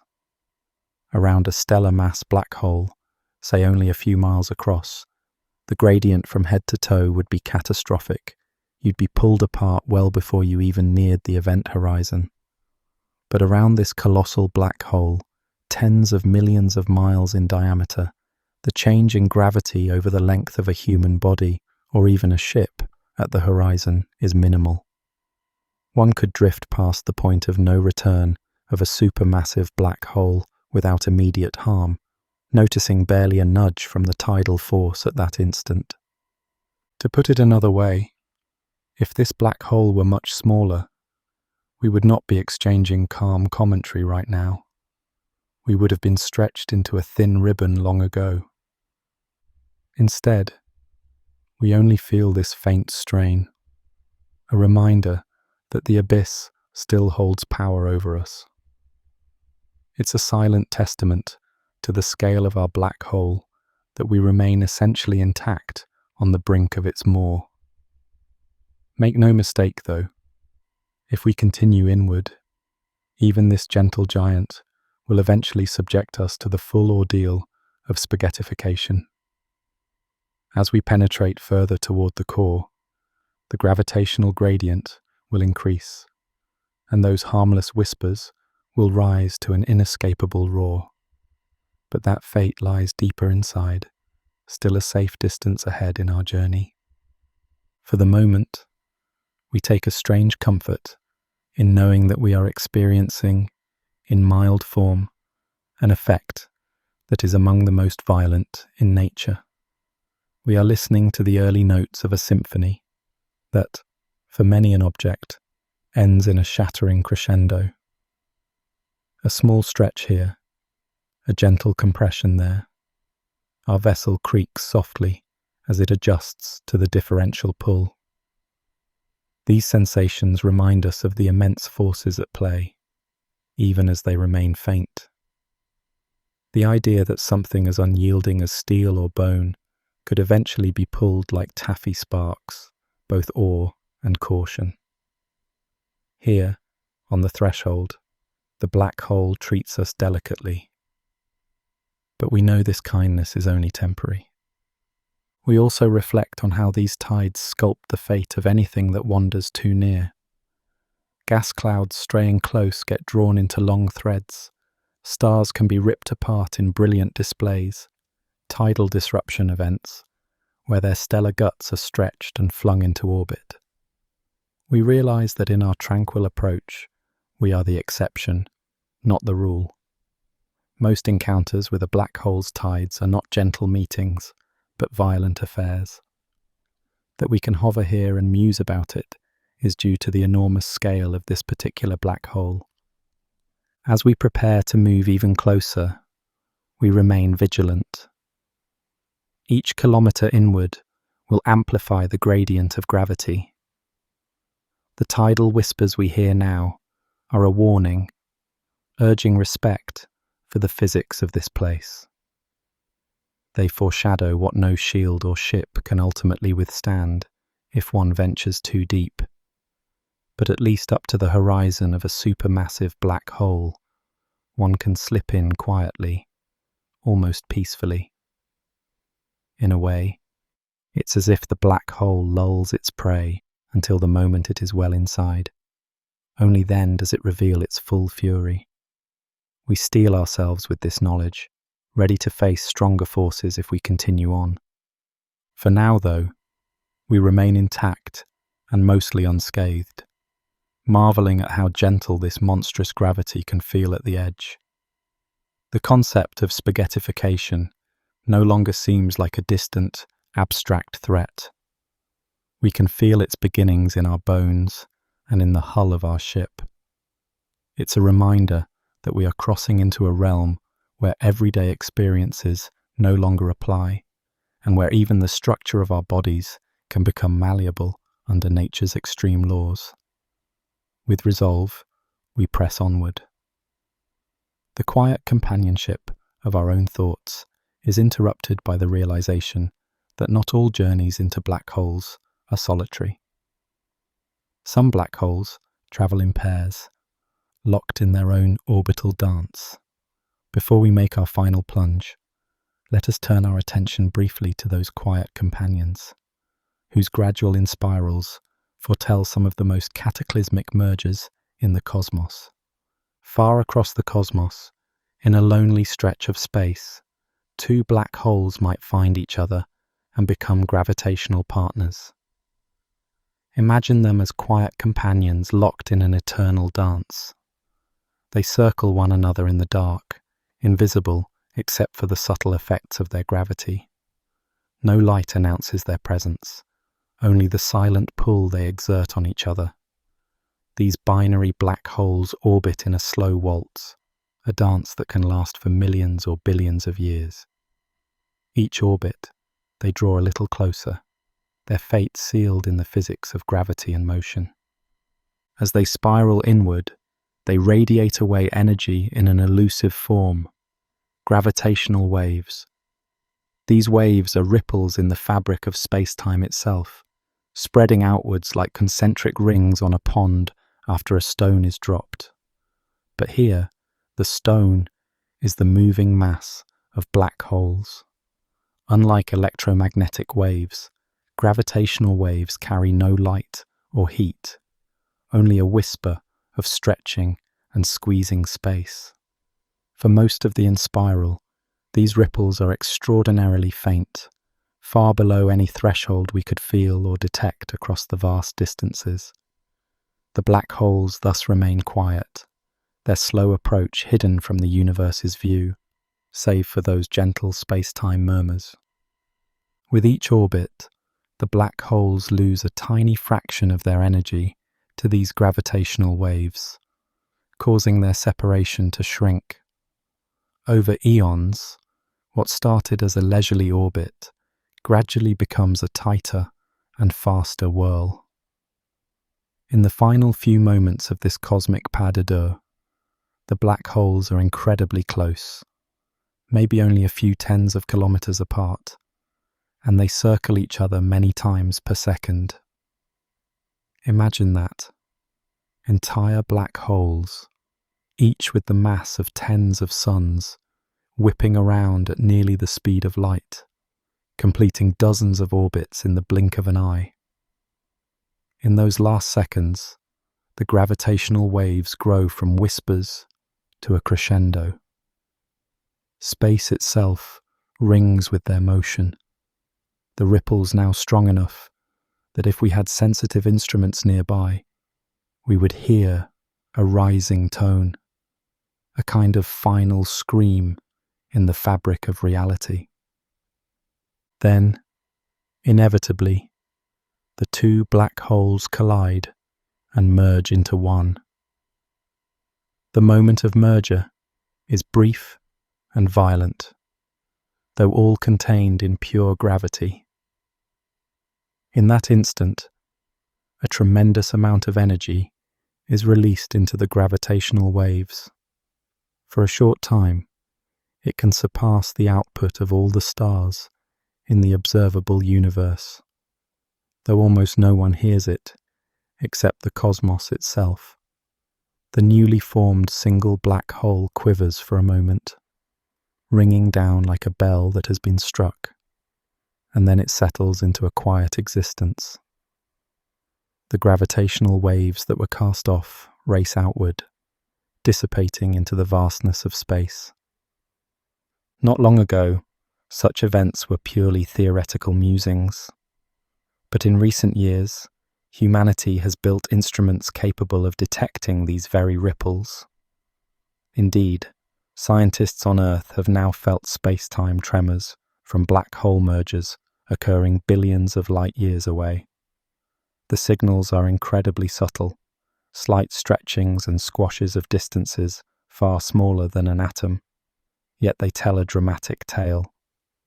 We have, for the first time, heard the death spiral and merger of black hole binaries. Each detection is like listening to a faint cosmic melody, a gradual rising chirp as two black holes rush together, then a brief quiet after the final collision. These observations confirm that quiet black hole companions are out there, completing their silent dances and eventually crashing together in spectacular fashion. These inspiraling pairs are indeed quiet companions until their final seconds. They emit no light that we can see. If one were nearby with no surrounding matter, you might float in darkness, unaware of their presence, except for the gravitational tug, and in the very end, the space-time vibrations. Only as the climax nears do the effects of their rapid motion become noticeable through gravity's voice. It's poetic in a sense, two dark giants coalescing with hardly a photon to announce it, only a profound release of gravitational energy as their swan song. Thinking of these black hole binaries gives us a broader perspective on the phenomena we've been experiencing on our journey. The tidal forces, the energy release, the warping of space and time, all play out on a grand scale when two black holes merge.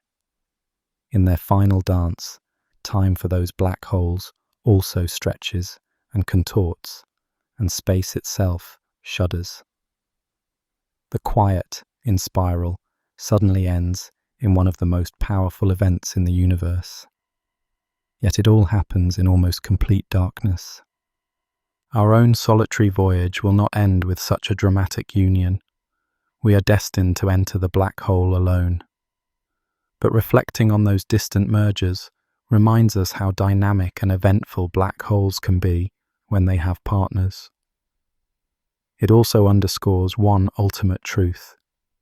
Whatever enters a black hole, whether slowly drawn in by itself or as part of a binary merging, is lost to the outside universe. The merger produces waves that escape and tell the tale, but the matter and energy that cross the horizon remain trapped forever in the black hole's hold. Now, returning to our immediate surroundings, we find ourselves once more at the edge of the abyss we have been approaching all along. As we narrated these cosmic stories of binaries and mergers, we too have been drawing ever closer to our own black hole's event horizon. The point of no return is now directly before us. With the knowledge of what black holes do alone and in pairs, we turn our attention to the threshold we are about to cross. It's time to consider the myths and realities of crossing into a black hole. A moment often imagined, frequently misunderstood, and for us, surprisingly gentle. We float at last just above the event horizon, the invisible boundary of the black hole. This is the threshold between the universe we've always known and the unknown interior of the black hole. From our vantage, the event horizon isn't marked by any physical surface. There is no shining line or solid wall, just the star-speckled darkness ahead, which our minds know is a one-way door. In truth, if we weren't aware of the physics, we might not even realize that we were at a special location. Space here looks much like space a few kilometers above. The only hints of the horizon's presence are the extreme gravitational effects we've been observing, the bending of light into a ring around us, the slowing of time relative to afar, and those faint tidal tugs. Yet we know that just below our feet, lies the point beyond which nothing can return. It's a curious feeling, preparing to cross a boundary that has such different meanings depending on perspective. In our own frame of reference, crossing the event horizon is not some dramatic, fiery plunge. It will happen in a gentle, almost uneventful way. But we also understand that to a distant observer watching us, things would appear very different. If someone far away could see us now, they would observe us slowing down more and more as we approach the horizon. Our clocks would appear to nearly freeze, and the light coming from us would grow dimmer and redder, fading into darkness. To that external viewpoint, it's as if time stops at the event horizon. We would hover just above the edge indefinitely, never quite seen to fall in. This isn't because of any physical barrier, but because of how gravity warps time and light. The reality is that we, the travellers, will cross the horizon in a finite amount of our own time, without fanfare. The frozen image seen from afar is an illusion, a trick of perspective, and the slowing of our signals as they fight to escape the gravity well. Over the years, many myths have arisen about what happens at the event horizon. Some imagined it as a violent boundary, perhaps a literal wall of energy, or a place where one might be incinerated. Others thought of it as a kind of magic portal. Cross it, and who knows where you'd emerge. Science fiction tales have envisioned doorways to other universes, or to other parts of space and time. Then there are the misconceptions drawn from the outside view. The idea that someone falling in would be suspended at the horizon forever, or that time would instantly stop for them. We now understand that these are myths or oversimplifications. The event horizon is not a physical object. It's a region of space defined only by the property that beyond it, paths lead inevitably inward. There is no sudden change of nature at that radius, no surge of gravity or abrupt change in the environment. If you are not looking at external reference points, you wouldn't sense the exact moment you cross the horizon at all. One way to think of it is like a swimmer heading towards a waterfall in a great river. Far upstream, the water flows lazily, like time far from the black hole. As the swimmer nears the waterfall, the current quickens, time dilates. But there's no marker in the water that says, "Here is the edge." The true boundary is the lip of the falls. Once past it, the swimmer will go over. But the water itself flows smoothly over that edge. Nothing dramatic happens to the water at the precise brink, except that now it is inevitably carried down. So it is with the event horizon. Crossing it is like passing the point of no return in the river. Locally, everything seems normal. The water, space around you, doesn't behave oddly.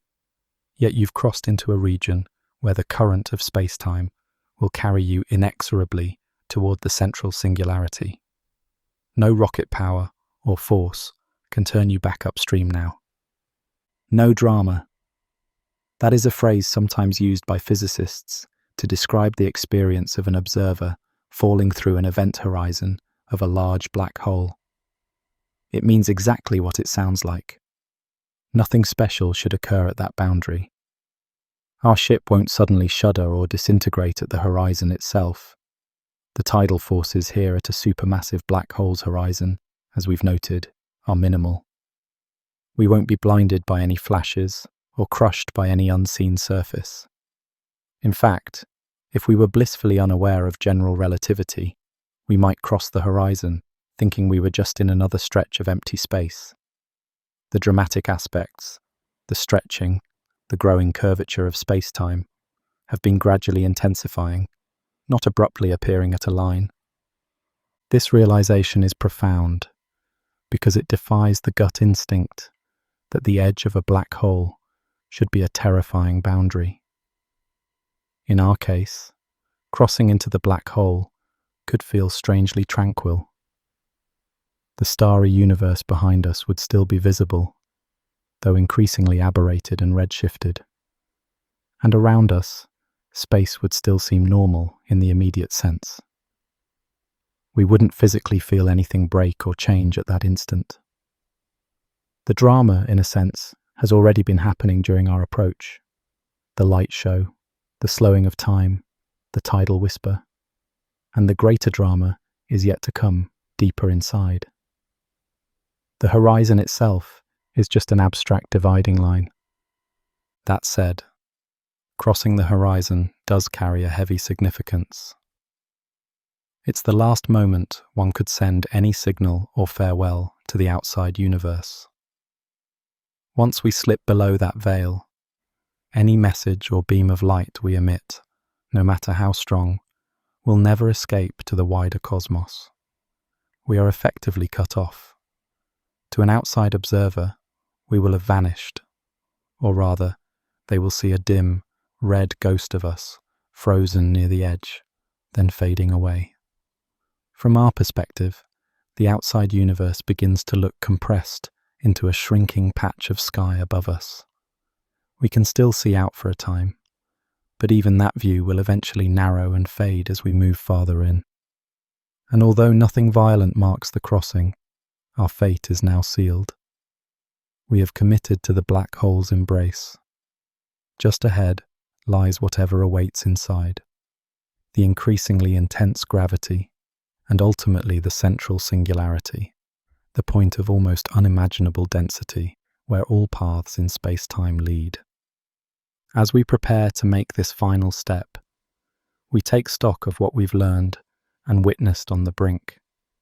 We remind ourselves that many of the terrifying concepts people associate with black holes, being spaghettified instantly, or watching the end of time, or hitting some kind of fiery wall, do not occur at the horizon, at least not with a giant black hole like this. We cross with scientific confidence, if not complete emotional calm, knowing that this part of the journey should be smooth and uneventful. Our instruments, having long since lost contact with distant Earth, register nothing alarming or out of the ordinary at the exact moment of crossing. The readings continue to change gradually, as they have been. Gravity a bit stronger, starlight a bit more redshifted, time relative to faraway clocks continuing to slow. But there is no sudden spike, no jolt. And then, it happens. Quietly, and without ceremony, we pass the event horizon. We are inside. There is no fanfare, no cosmic fireworks.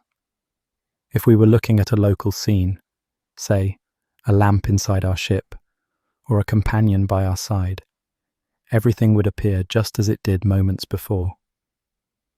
But when we look outward, to where the event horizon once loomed, we realize that concept no longer has meaning for us. We cannot actually discern the boundary now that we're through it.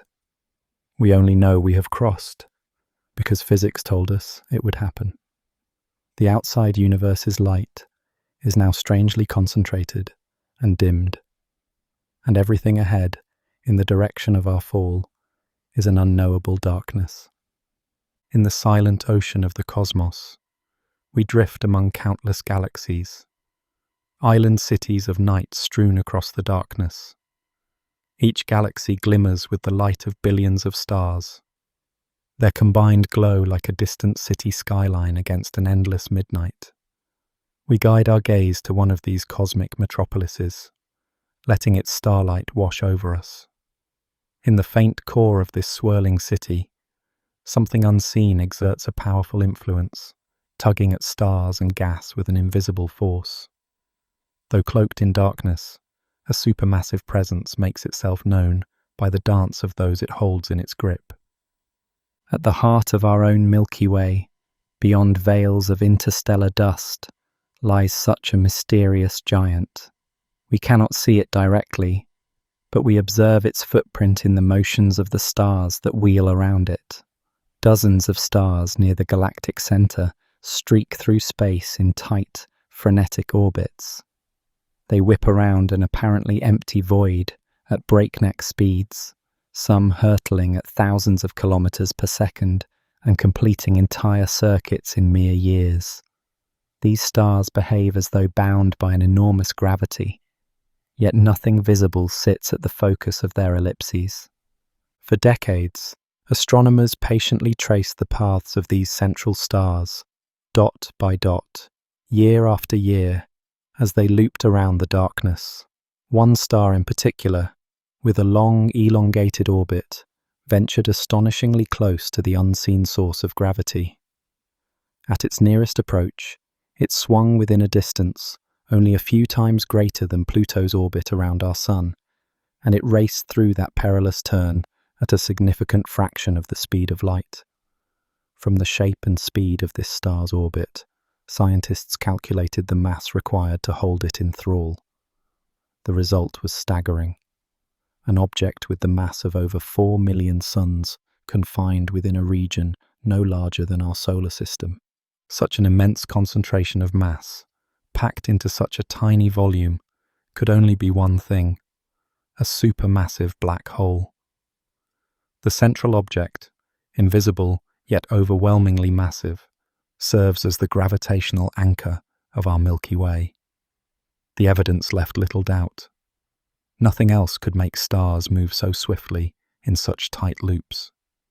A long-suspected dark colossus, lurking at the galactic center, was thus revealed by the motions of the stars, a giant hiding in plain sight through its gravitational pull.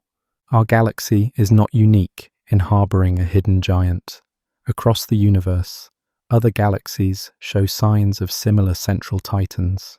In some nearby galaxies, we find disks of swirling gas deep in their cores, rotating at uncanny speeds. Occasionally, nature provides a special kind of cosmic beacon within these disks. Masers, which are intense radio signals emitted by molecules like water orbiting near the center. These masers act like tiny lighthouses, their radio waves pulsing in perfect timing as they circle an unseen mass. By tracking the changing tone of these signals, astronomers can map the rotation of the gas disk almost as clearly as if they were reading the grooves of a spinning record. In one spiral galaxy, this technique revealed an extraordinary sight. Gas clouds whipping around at hundreds of kilometers per second in a disk only a few light years across. The orbital motion traced by these water masers pointed unmistakably to a heavy, compact object millions of times the mass of the Sun, another supermassive black hole quietly anchoring its host galaxy. Piece by piece, observations like these painted a remarkable picture. Nearly every large galaxy appears to house a supermassive black hole at its core. These central giants serve as gravitational hubs, helping bind each stellar city together. In normal times, they are dark, almost undetectable, except through the gravitational order they impose on the chaos of surrounding stars and gas. Yet these massive hearts do not always slumber quietly. Given the right conditions, an influx of gas or the disruption of a passing object that feeds them, they can awaken and transform dramatically. When a supermassive black hole is roused from dormancy, it reveals itself not just through the dance of orbiting stars, but in a blaze of radiant energy. In times of cosmic feasting, these central black holes become the brightest beacons in the universe, outshining their entire host galaxies as they erupt in magnificent light. Long ago, these brilliant awakenings were glimpsed without their true nature being understood. In the early days of radio astronomy, faint star-like points were found spewing radio waves and visible light from the distant reaches of space. They looked like tiny stars on telescope images, yet their light carried puzzling fingerprints. When astronomers spread that light into a spectrum, they found the telltale signatures of familiar elements. Except these signatures were shifted to strange wavelengths. Such enormous redshifts revealed that these objects lay billions of light years away, implying they were pouring out as much energy as entire galaxies from a region no larger than a solar system. Astronomers eventually dubbed these enigmatic objects quasars, short for quasi-stellar objects, reflecting their star-like guise. Today we know they were never stars at all, but the blazing cores of galaxies powered by supermassive black holes. A quasar ignites when the central black hole gorges on a fresh supply of gas, or even an unfortunate star that strays too close. As matter spirals inward under gravity's pull, it spreads into a vast accretion disk around the black hole, spinning faster and growing hotter as it draws ever nearer to the abyss.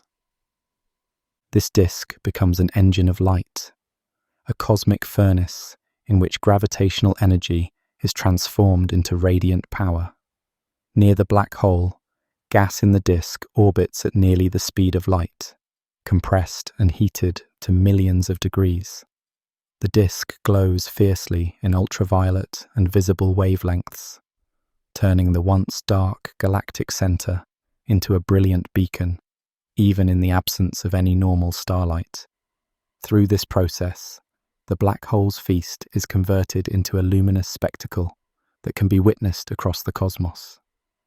The power of a quasar defies ordinary imagination. A single active nucleus can outshine hundreds of billions of stars, drowning out the combined light of its entire host galaxy. If one were at the center of the Milky Way, it would blaze in our sky as bright as the full moon, despite being tens of thousands of light years distant. Such brilliance is difficult to fathom, yet it is a reality for many galaxies in the young universe. The secret behind this prodigious energy lies in gravity's ruthless efficiency. As matter plunges into the black hole's grasp, gravitational force converts it into heat and light with far greater efficacy than any process inside stars. Gas in the accretion disk collides and churns, radiating power more intensely than millions of suns shining together. A supermassive black hole, consuming just a few suns' worth of mass each year, can rival the luminosity of an entire galaxy.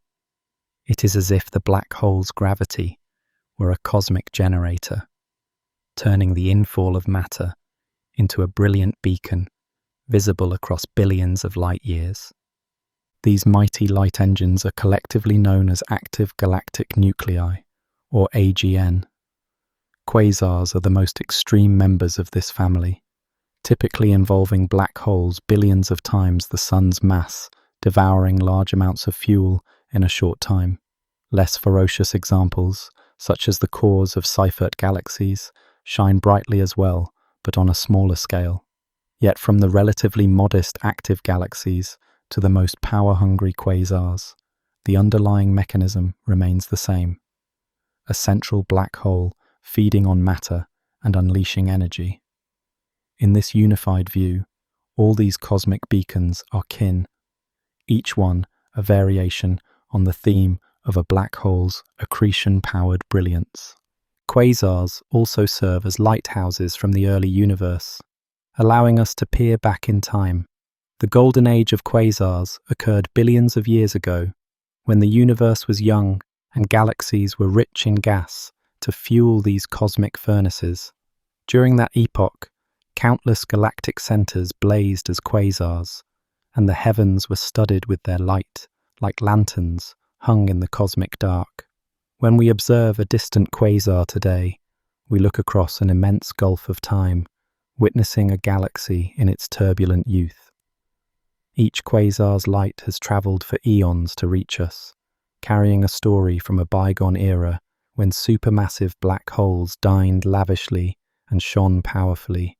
Through these brilliant beacons, we have come to see black holes, not as silent voids, but as dynamic engines, capable of flooding space with energy across the spectrum, from radio waves to visible light and beyond.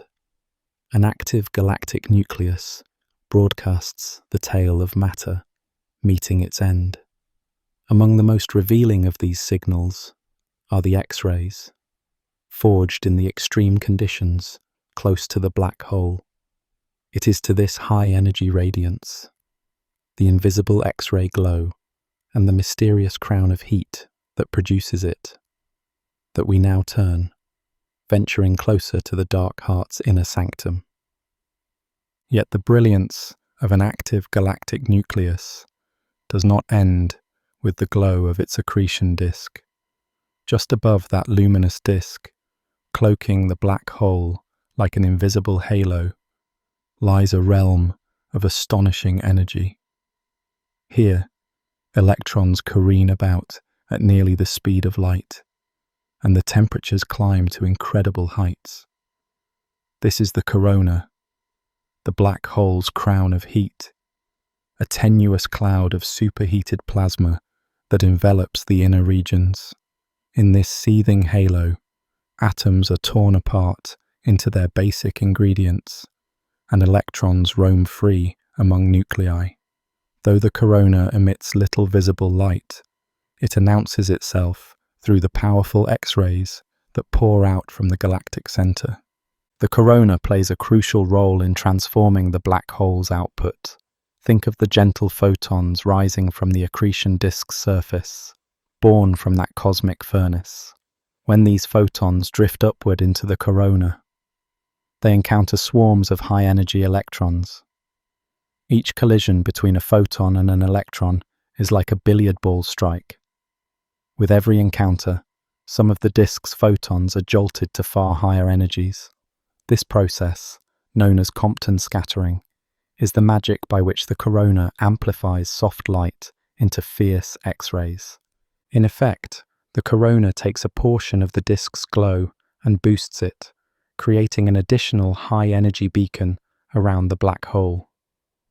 As a result, a feeding black hole doesn't only shine in the optical and ultraviolet light of its disk. It also crackles with X-ray energy, broadcasting its presence in this more penetrating form of light. The once invisible halo thus makes itself known by adding an X-ray voice to the black hole's song. These X-rays open a new window into the extreme environment near the black hole. Because X-rays carry so much energy, they can pierce through clouds of gas and dust that would stop ordinary light. Even if the galaxy's core is partly shrouded, the X-ray emission often finds a way out, carrying information from deep in the belly of the beast. To observe this high-energy glow, astronomers must loft telescopes above Earth's atmosphere, which otherwise would absorb the X-rays before they reach the ground. With space-based X-ray eyes on the sky, we detect a signal that sometimes flickers and fluctuates, hinting at a dynamic scene unfolding at the nucleus. The X-ray brightness of an active nucleus can change on remarkably short timescales, sometimes over mere hours or days. Such rapid changes reveal that the X-ray emitting region is extremely compact. After all, the light from an entire galaxy cannot vary so quickly. A larger region would smooth out any sudden fluctuations.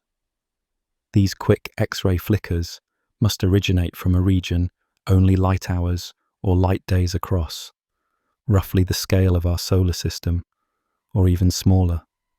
That is exactly the size we expect for a corona nestled close around a supermassive black hole, confirming that we are indeed witnessing activity from just outside the event horizon.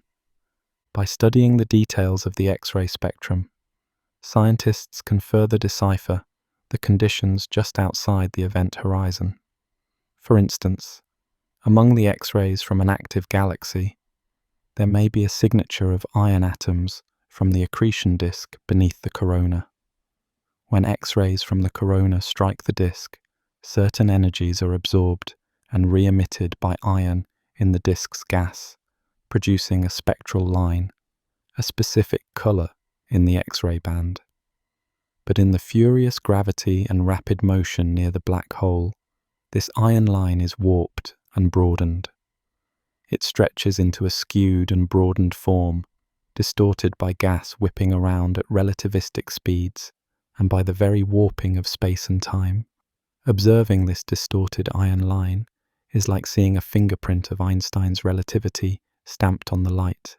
It tells astronomers that the innermost parts of the disk are indeed hurtling around at a significant fraction of the speed of light, and that gravity is bending the X-ray paths as they escape. Measurements of this kind allow scientists to test theories of strong gravity and even estimate the black hole's spin by seeing how deep into the gravitational well the inner edge of the disk lies. The very existence of the corona raises lingering questions that astrophysicists are striving to answer. What powers this halo of superheated electrons above the disk? One idea is that tangled magnetic fields in the disk snap and reconnect, flinging particles to high energies, rather like solar flares on the sun, but on an immense scale. Another possibility is that the corona is the base of an emerging jet, a cauldron of particles about to be accelerated and shot outward. Or perhaps the corona is a more spherical cloud, a hot atmosphere surrounding the black hole. Whatever its true configuration, the corona clearly plays an integral role in the active nucleus, and its presence ensures that a black hole's influence is felt across the spectrum. In a sense, an active galactic nucleus is a layered spectacle. At the foundation lies the accretion disk, shining brightly in visible and ultraviolet light as it feeds the black hole. Above it hovers the X-ray corona, an invisible crown that flickers with high-energy radiance. Together, disk and corona weave a rich tapestry of radiation, each component revealing a different facet of the cosmic drama. The disk shows the scale of the feast, while the corona reveals the ferocity of the environment. Yet the story does not end with the regions closest to the black hole. The torrent of energy pouring from the accretion disk and its X-ray crown does not simply vanish into the void.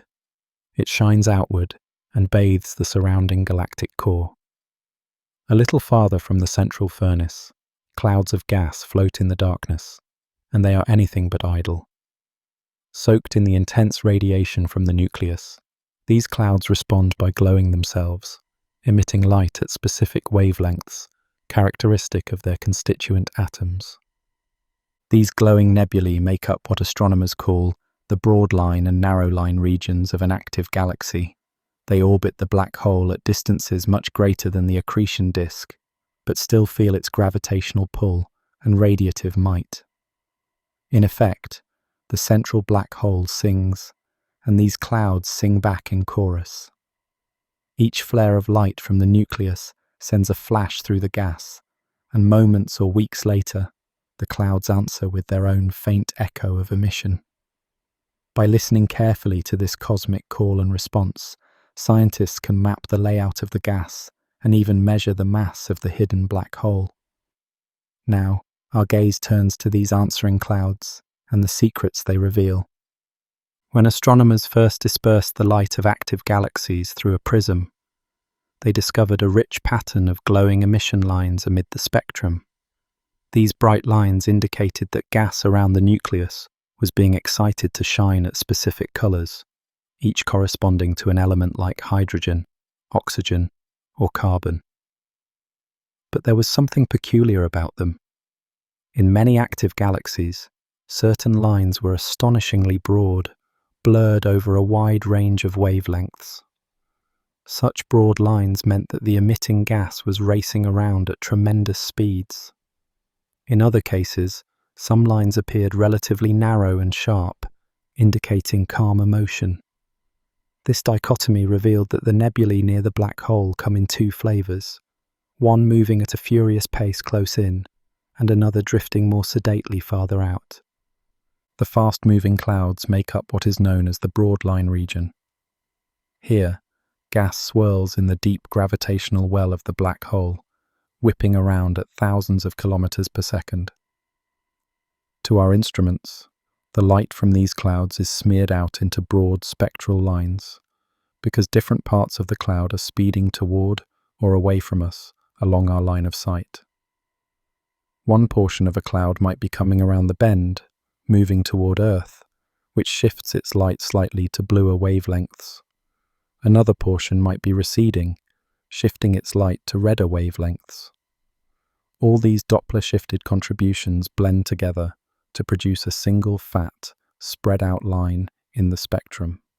The sheer width of these lines, far broader than those from any normal star-forming nebula, speaks of chaotic, rapid motion under the black hole's dominion. It is a direct hint that these clouds lie very near the central mass, where orbital velocities are extremely high. Further out from the tumultuous center lies the narrow line region. The gas clouds here orbit the nucleus at a more leisurely pace, perhaps a few hundred kilometers per second, akin to the speeds of stars in the outer parts of a galaxy. Consequently, the emission lines they produce are much narrower, not significantly blurred by Doppler shifting. These clouds might reside across hundreds or thousands of light years in the galaxy's core, fanning out into the host galaxy's interstellar space. They are excited by the same central radiation, causing them to glow, but they appear almost tranquil compared to their broad-line counterparts. Under the telescope, their spectral lines stand out clearly but thinly, like delicate filaments of light. The narrow line region traces the interface between the active nucleus and the broader galaxy beyond, a kind of bridge between the ferocity of the core and the tranquility of normal space. One of the remarkable insights from monitoring these emission lines is that they do not shine steadily. The broad lines, especially, tend to vary in brightness over time. This makes sense when one considers that these clouds are lit by the flickering black hole engine itself. If the accretion disk and corona flare brighter or dimmer, the illumination on the surrounding clouds changes accordingly. However, the light does not reach all clouds at once. It takes time for a flash from the core to travel out to a distant cloud, so the clouds respond with a delay, like an echo following a shout in a vast cathedral. Astronomers realized that by carefully measuring these time lags between fluctuations in the core's light and the cloud's answering glow, they could effectively map out the arrangement of the gas around the black hole. This technique is known as reverberation mapping, and it has become a powerful method to probe the otherwise unseeable regions around active black holes. Imagine observing a particular quasar night after night and seeing its ultraviolet light suddenly surge, a sign that the black hole's disk has just swallowed a new gulp of matter and blazed up. Days or weeks later, the quasar's broad hydrogen emission line also surges in brightness. That delay is the light travel time between the central source and the hydrogen-emitting clouds. If the delay is, say, 30 days, we know that those clouds lie 30 light days away from the core. Now, we already have measured the speed of those clouds from the width of their lines, which might be on the order of several thousand kilometers per second. With a distance, 30 light days, and an orbital speed, we can apply the same gravitational principles that govern the planets to infer the mass of the central object. Essentially, we are watching the black hole's gravity at work and using it to weigh the black hole itself, all through the timing of light echoes. Through reverberation mapping, scientists have charted the dimensions of broad line regions in dozens of galaxies and quasars. They find, for example, that a galaxy with a more massive black hole tends to have a broader line region that is larger in scale, and the time delays for its echoes are correspondingly longer. By comparing many galaxies, a pattern emerged. The measurements confirmed that the masses derived from these light echoes align with other estimates and correlations, strengthening our understanding of how black holes and their host galaxies grow together. It is astounding that by monitoring the flickers of light from across millions or even billions of light years, we can measure distances in the heart of a galaxy and gauge the weight of an invisible black hole with considerable precision. Broad and narrow lines thus serve as an astronomical stethoscope, allowing us to listen to the heartbeat of a galactic nucleus. They reveal an environment stratified by distance from the black hole, a stormy inner zone and a calmer outer zone, each responding to the central engine's output. However, astronomers noticed something puzzling. Not all active galaxies show both broad and narrow lines. Some, called Type 1 active galactic nuclei, display the full symphony of broad and narrow emissions. Others, labeled Type 2, seem to lack the broad lines entirely, only presenting the narrow, slower chorus. This raised the question, are there really no broad-line clouds in some galaxies, or are they simply hidden from our view? The answer, it turned out, lies not in the absence of those inner clouds, but in geometry and orientation. In other words, in how a thick veil of dust and gas can obscure our line of sight. To understand this obscuring structure and how it unifies our view of active nuclei, we venture now into the shadows cast by the dusty torus that surrounds the black hole's domain. Deep in the nucleus of an active galaxy, encircling the central black hole and its radiant disk, lurks a great veil of dust. This cosmic veil is often envisioned as a thick torus. Imagine a donut of dense, dusty gas wrapped around the inner light. Near the black hole's equatorial plane, the torus forms a wall of opacity, absorbing and blocking much of the light trying to escape from the central engine. Only above and below this donut, along its open ends, can the glow of the accretion disk and broad-line clouds stream out freely. Whether we see the bright heart of the galaxy or not depends on the angle from which we peer into this cosmic arrangement. The dusty torus is like a celestial stage curtain. Drawn across our line of sight, it hides the central drama. But if parted or viewed face on, it allows the spectacle to burst into view. This simple but profound realization led to what astronomers call the unified model of active galactic nuclei. It posits that many seemingly different classes of active galaxies are actually the same kind of object, seen from different vantage points. If our viewpoint is such that we look face-on into the donut, that is, through the whole of the torus, we have a direct line of sight to the blinding core. In this case, we observe a quasar or Seyfert galaxy with broad emission lines and intense central light, a so-called Type 1 AGN. We see the full brilliance of the accretion disk and the high-speed clouds around the black hole, because nothing substantial blocks our view.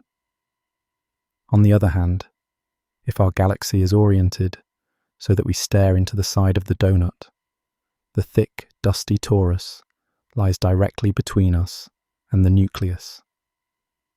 The central engine is hidden behind this opaque screen.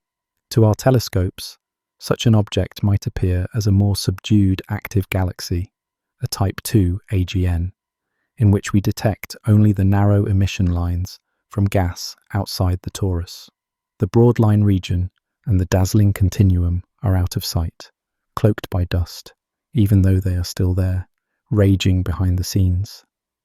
This veil of dust does more than just block light. It also transforms it. The torus soaks up an enormous amount of the energetic ultraviolet and optical radiation from the inner accretion disk. The dust grains within are heated by this absorbed energy, and like an iron left in a fire, they re-radiate heat of their own. But instead of glowing in visible light, the torus shines in infrared wavelengths, where we can detect the telltale warmth of the hidden nucleus. Thus, even if a quasar's heart is invisible in normal light, it often reveals itself as a beacon in the infrared spectrum, a sort of thermal whisper from behind the curtain. In fact, astronomers hunting for hidden active galaxies frequently turn to infrared observatories, which can peer through dust to find the buried luminaries. In some Type II galaxies, a faint echo of the broad-line region can even be detected by clever means, such as analyzing polarized light that is scattered around the edges of the torus, giving us a ghostly glimpse of the quasar within. The concept of the dusty torus has elegantly resolved many of the mysteries that once surrounded active galaxies. Why did some nuclei appear incredibly bright and blaze with broad lines, while others were dimmer and showed only narrow lines? Why did certain quasars seem to have twin personalities, radiant in some wavelengths but quiet in others? The unified model suggests a single framework. All active nuclei have the same basic constituents: a black hole, accretion disk, broad and narrow line regions, and a dusty torus. The differences we observe come largely from orientation and the presence or absence of intervening dust along our line of sight. It is as if nature built the same engine in all these galaxies, then wrapped some in a hood so that we only see its indirect effects. Still, the torus itself is an object of ongoing study. It is not a perfectly uniform ring, but likely a clumpy, turbulent wreath of molecular clouds. Through its gaps, some light may leak out, even at angles that are mostly obscured. Its scale is immense, on the order of a few light years thick, perhaps stretching across dozens of light years in diameter. Yet it is tiny compared to the galaxy it inhabits. Within that torus, new stars might even be forming from the dense gas, or it might be slowly eroding as the black hole's radiation and winds chip away at it over time. But as long as it endures, the torus serves as both a protector and a concealer.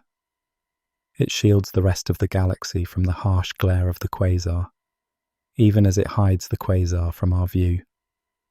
When we gaze at an active galaxy, it's humbling to realize that what we see is only what the universe's grand dust clouds permit us to see. In one galaxy, the nucleus may be unveiled, treating us to the direct light of a billion suns swirling down a cosmic drain. In another, the nucleus is veiled, and we infer its power only through secondary clues: the glow of hot dust, the ionized gas in the narrow line region, or high-energy X-rays that manage to punch through. By understanding these veils of dust, we have come to a more unified vision of active galactic nuclei. They are not a zoo of unrelated creatures, but rather one phenomenon wearing different masks. Yet, even when swaddled behind dust, some active galaxies announce themselves in spectacular fashion. The black hole's presence can be telegraphed across millions of light years by something that does manage to pierce through the torus and the galaxy beyond. Powerful jets of plasma shooting out from the poles of the accretion disk. These relativistic jets bore through the dust shroud and extend far into intergalactic space, carrying the black hole's influence well beyond its immediate vicinity.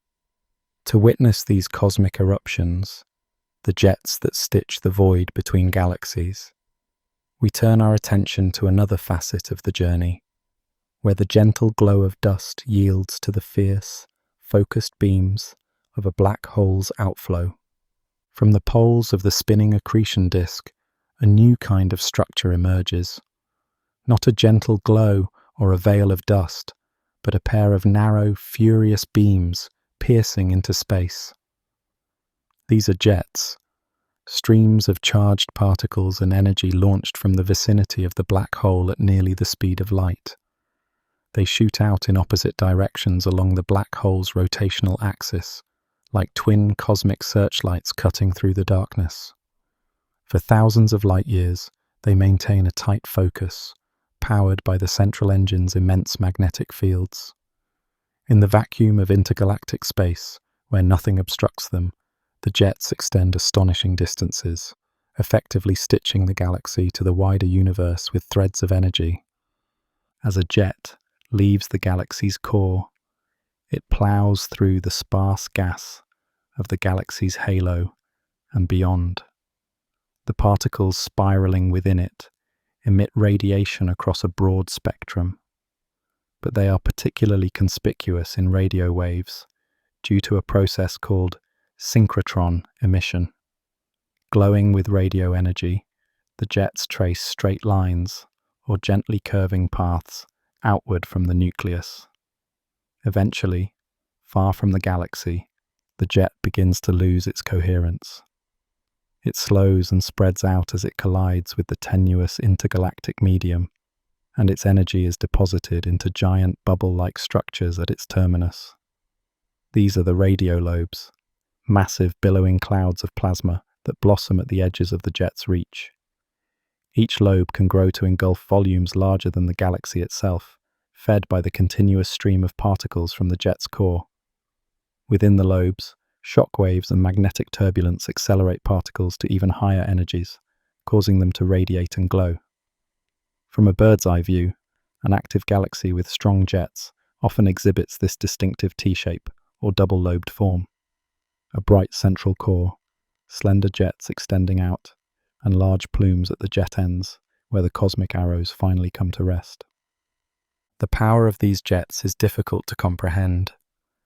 They carry away significant fractions of the energy released by the accretion disk, channeling it into the depths of space.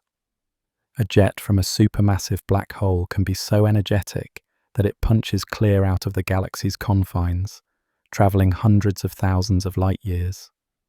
In doing so, it can stir and heat the gas it encounters, in some cases suppressing the cooling of that gas and thus affecting the formation of new stars. The jets essentially drill into the surrounding environment, creating cavities in galaxy clusters and mixing the intergalactic gas like a giant cosmic spoon. They are not quiet escape valves. They are active participants in shaping the cosmos around their host galaxy.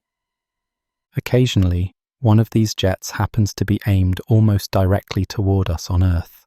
When that occurs, we witness an active galaxy in its most extreme and blinding form, known as a blazar. In a blazar, the light from the jet is intensified by relativistic effects. The jet's radiation is beamed forward, so to us, the already luminous outflow appears even brighter and more energetic. The result is a spectacular beacon that can vary in brightness on timescales of days or even hours. We see rapid flickers as turbulent knots within the jet flash past at near light speeds, their emission boosted and focused by their motion. Blazars are among the most violently variable objects in the sky, spewing out not only radio waves but also visible light, X-rays, and even gamma rays in gigantic cosmic flares. To a distant observer positioned in another part of the universe, that same galaxy might look unremarkable if its jet is pointed elsewhere. But to us, along the jet's line of fire, it becomes a front-row show of relativistic fury. The phenomenon of jets adds another layer to the unified story of active galaxies. Just as the dusty torus can hide or reveal the quasar within, the orientation of the jets can drastically change what we perceive. The very same black hole system might appear as a radio galaxy, seen side-on with prominent lobes and a relatively dim core, or as a quasar with a bright center and a one-sided jet, since the jet toward us is boosted and the opposite jet is diminished by perspective. And in the most fortuitous alignment, it appears as a blazar, with the jet's full brunt pointed right at us. Each is a different mask, worn by the same central engine, a reminder that our perspective in this vast universe can deeply influence what we observe. Out in the intergalactic void, the jets eventually disperse their energy and fade, leaving behind inflated lobes and energizing the gas around the galaxy. But their legacy remains. The surrounding gas has been stirred and heated, sometimes to the point of preventing it from cooling down to form stars. In this way, jets serve as a feedback mechanism, linking the fate of the black hole to the fate of its host galaxy. They are threads of connection, literally tying the galaxy's central engine to the cosmic web beyond. To understand the full implications of such feedback and the life cycle of these mighty engines, we turn to a broader perspective of feast and famine in the life of galaxies and their black holes, exploring how cosmic banquets and lean times shape both the galaxy and its central heart. Galaxies and their central black holes live through cycles of plenty and poverty. In one epoch, the black hole may find itself awash in fuel, devouring gas and shining brilliantly. In another, it may go nearly dormant, starved of infalling matter and quietly biding its time. These feast and famine cycles are often driven by the grand events in a galaxy's life. One of the most dramatic triggers of a feast is a galactic merger. When two galaxies collide and merge, their once orderly disks are thrown into chaos. Vast tides of interstellar gas are funneled inward toward the new galaxy's center, providing a rich banquet for the central black hole. In the aftermath of such a cosmic collision, a once sleepy black hole can ignite into a quasar, gorging on the sudden influx of material. The night sky of the merged galaxy would be ablaze with new blue stars, born of the same gas influx, and the searing radiance of the active nucleus. Such merger-driven feasts were more common in the young universe, when galaxies were closer together and collisions frequent, fueling an era of quasars that lit up the early cosmos. But a galaxy need not crash into another to feed its black hole. Even in calmer times, internal structures can send gas toward the nucleus. Many spiral galaxies, including our own, have bars, elongated concentrations of stars and gas stretching across their centers. These rotating bars act like gravitational conveyors, hauling gas from the outer regions and directing it inward along their arms. Over tens of millions of years, a barred galaxy can slowly trickle material into its core, potentially stirring a subdued activity in the black hole. It might not erupt as dramatically as a quasar, but a barred spiral can exhibit a low-level active nucleus, a faint glimmer indicating that the black hole has a steady, if modest, supply of fuel. Even without a bar, a close passage by a satellite galaxy or a subtle instability in the disk can set off waves of gas migration toward the center. In these ways, galaxies have a variety of mechanisms, both violent and subtle, to feed their central monster. However, these feeding frenzies never last forever. The very act of feasting carries the seeds of famine. As the black hole consumes matter and radiates energy, it changes the environment around it. We have seen how jets drill into galactic halos and how radiation and winds pour out from a quasar's core. All that energy can start to push back on the inflowing food. Intense radiation pressure from the accretion disk can drive winds that expel gas from the galactic nucleus. Likewise, jets can heat the surrounding gas to such high temperatures that it can no longer clump and cool into stars or sink toward the center. During a quasar's peak blaze, astronomers suspect that it can effectively blow away a significant portion of the remaining gas in the inner galaxy, rather like a firestorm extinguishing its own fuel supply. In the aftermath, the black hole finds itself starved, the bright nucleus fades, and the galaxy settles into quiescence. The extravagant meal is over, and a long winter of famine ensues. These feedback processes, a black hole's fierce emissions regulating the supply of fuel, have profound consequences for the galaxy. When a quasar, or active nucleus, blows out the gas, it also halts the formation of new stars by depriving the galaxy of its raw material. In a sense, the black hole can prematurely announce the end of growth for its host galaxy. Many giant elliptical galaxies, reddish and composed mostly of old stars, are thought to have been quenched in this way. In their youth, they likely underwent one or more major mergers that fueled luminous quasars. Those quasars, in turn, expelled or heated the gas, truncating the galaxy's star-forming era. What remained was a massive galaxy with plenty of stars but little cold gas to form new ones, and at its core, a supermassive black hole quietly waiting for the next morsel to come along. The galaxy, once bustling with star birth and quasar brilliance, enters a passive phase, a kind of cosmic retirement brought on by the black hole's own feedback. Interestingly, the rise and fall of black hole feeding cycles may also explain a remarkable correlation observed in the universe. In nearly every massive galaxy, the mass of the central black hole is closely linked with the mass of the galaxy's central bulge of stars. This relationship suggests that galaxies and their black holes grow in tandem. How could stars, spread over tens of thousands of light years, know about the tiny black hole deep in the nucleus? The answer appears to lie in the feasts and famines enforced by feedback. When the galaxy is still forming stars and the black hole is growing, they interact. A vigorously feeding black hole can send out energy to arrest further star formation, effectively setting a limit on the galaxy's growth. It's as if the black hole and the galaxy's stellar population reach an agreement, a balance where the black hole ends up being about 1,000th of the mass of the galaxy's bulge. This balance, forged over eons of alternating boom and bust, hints at a deep co-evolution. Neither the galaxy nor the black hole grows in isolation. Each influences the other's fate. Our own Milky Way presents a snapshot of a black hole in a lean period.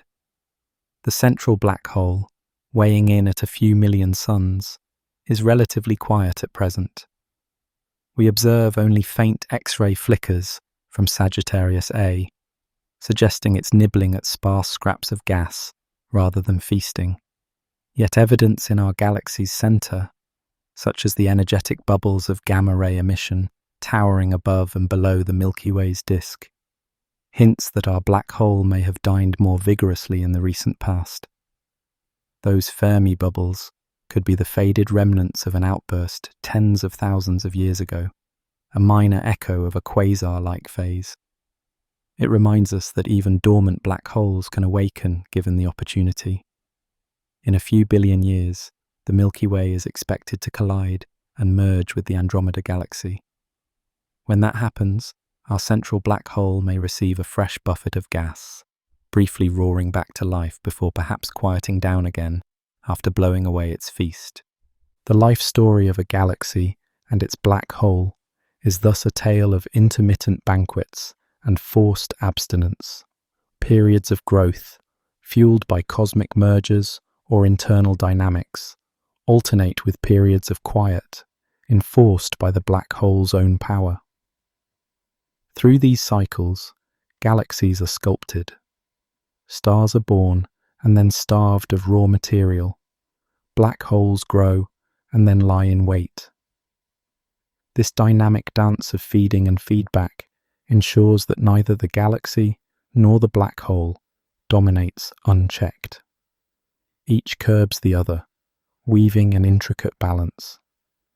As we reflect on this interplay, it becomes clear that a galaxy is not just a backdrop for its central black hole, nor is the black hole merely a passive passenger. They are partners in a grand evolutionary journey, each shaping the other across cosmic time. And as we turn our gaze once more to the heart of these matters, literally to the heart of darkness, we arrive at the frontier of our quest, capturing the very image of a black hole's shadow, the ultimate portrait of the abyss. There was a time when black holes were considered invisible by their very nature, objects so dark that they could never be directly seen. But in recent years, humanity achieved a breathtaking milestone. We captured the silhouette of a black hole. The first glimpse came from a galaxy 55 million light-years away, in the core of the giant elliptical galaxy M87. There, a black hole over 6 billion times the mass of the Sun sits at the center, and around it swirls a glowing maelstrom of hot gas. Using a network of radio telescopes scattered across the Earth, astronomers in effect created a planet-sized observatory sharp enough to discern this distant abyss.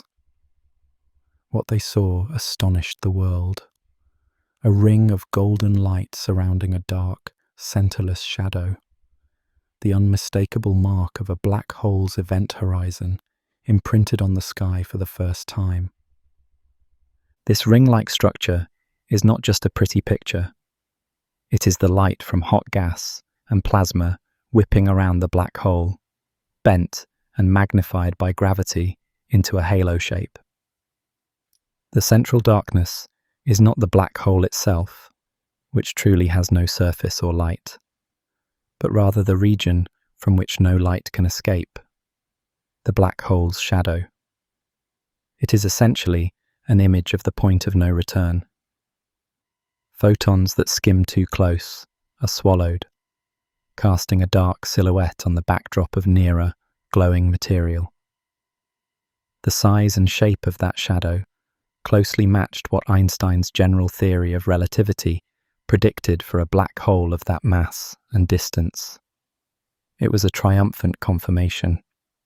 Gravity, in its most extreme manifestation, behaves exactly as the century-old theory foretold. The inferred diameter of the shadow told us the black hole's mass, which agreed with earlier measurements made by studying the orbits of stars and gas in that galaxy's core. For the first time, we literally saw evidence of a giant black hole's presence, witnessing the outline of the void it creates. Soon after, another historic image was released, this time of the supermassive black hole at the heart of our own Milky Way.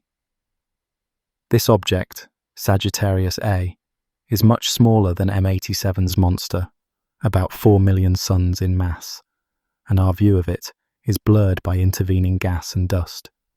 But the Event Horizon Telescope Array managed to tease out its form. In the resulting image, a similar ring of light can be discerned, again encircling a dark center. Our home galaxy's central black hole, once an invisible hypothesis inferred only from the dance of nearby stars, has now been revealed as a faint shadow surrounded by a glimmering halo.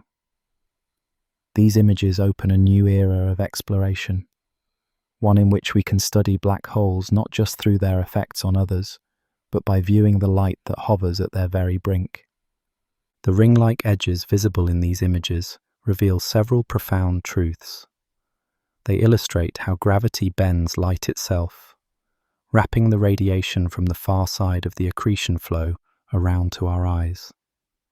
They confirm that a black hole casts a circular shadow of a predictable size, one that depends on its mass and spin, offering a new way to measure these hidden properties. The brightness around the ring can hint at how material is moving. For instance, a brighter section likely indicates gas on the side rotating toward us, its light boosted by motion. In the case of M87's black hole, the image was sharp enough to show that the ring is roughly circular, indicating that any tilt or distortion of spacetime is minimal. A strong validation of Einstein's theory in this extreme environment. Essentially, these first direct images have become laboratories for fundamental physics, allowing us to test ideas about space-time and gravity under conditions impossible to replicate on Earth. Beyond their scientific value, there is something deeply humbling and poetic about seeing a black hole's shadow. An object once thought unseeable has been seen. To capture it, telescopes half a world apart had to work in unison, timing their observations to the fraction of a second, gathering light that had been traveling for eons. The final image, that soft, glowing ring encircling a bottomless dark center, speaks to both our technological prowess and our curiosity. It is as if the universe has allowed us to take a single photograph at the edge of forever, a family portrait of light and darkness entwined. Yet, even as we celebrate this achievement, the dark heart of the black hole remains a mystery. The images show us the boundary, the event horizon beyond which we cannot see. What lies inside, in that realm where our equations break down, is still an open question. Does the crushed core of the black hole hold a singularity of infinite density? Does space and time tear and loop within, perhaps connecting to different regions of the cosmos, or even other universes, as some theories suggest? These are questions that no telescope can answer directly, at least not yet. They force us to rely on thought, theory, and imagination, to journey where even light cannot. Standing before the silhouette of a black hole, we find that each answer we gain brings new questions into focus.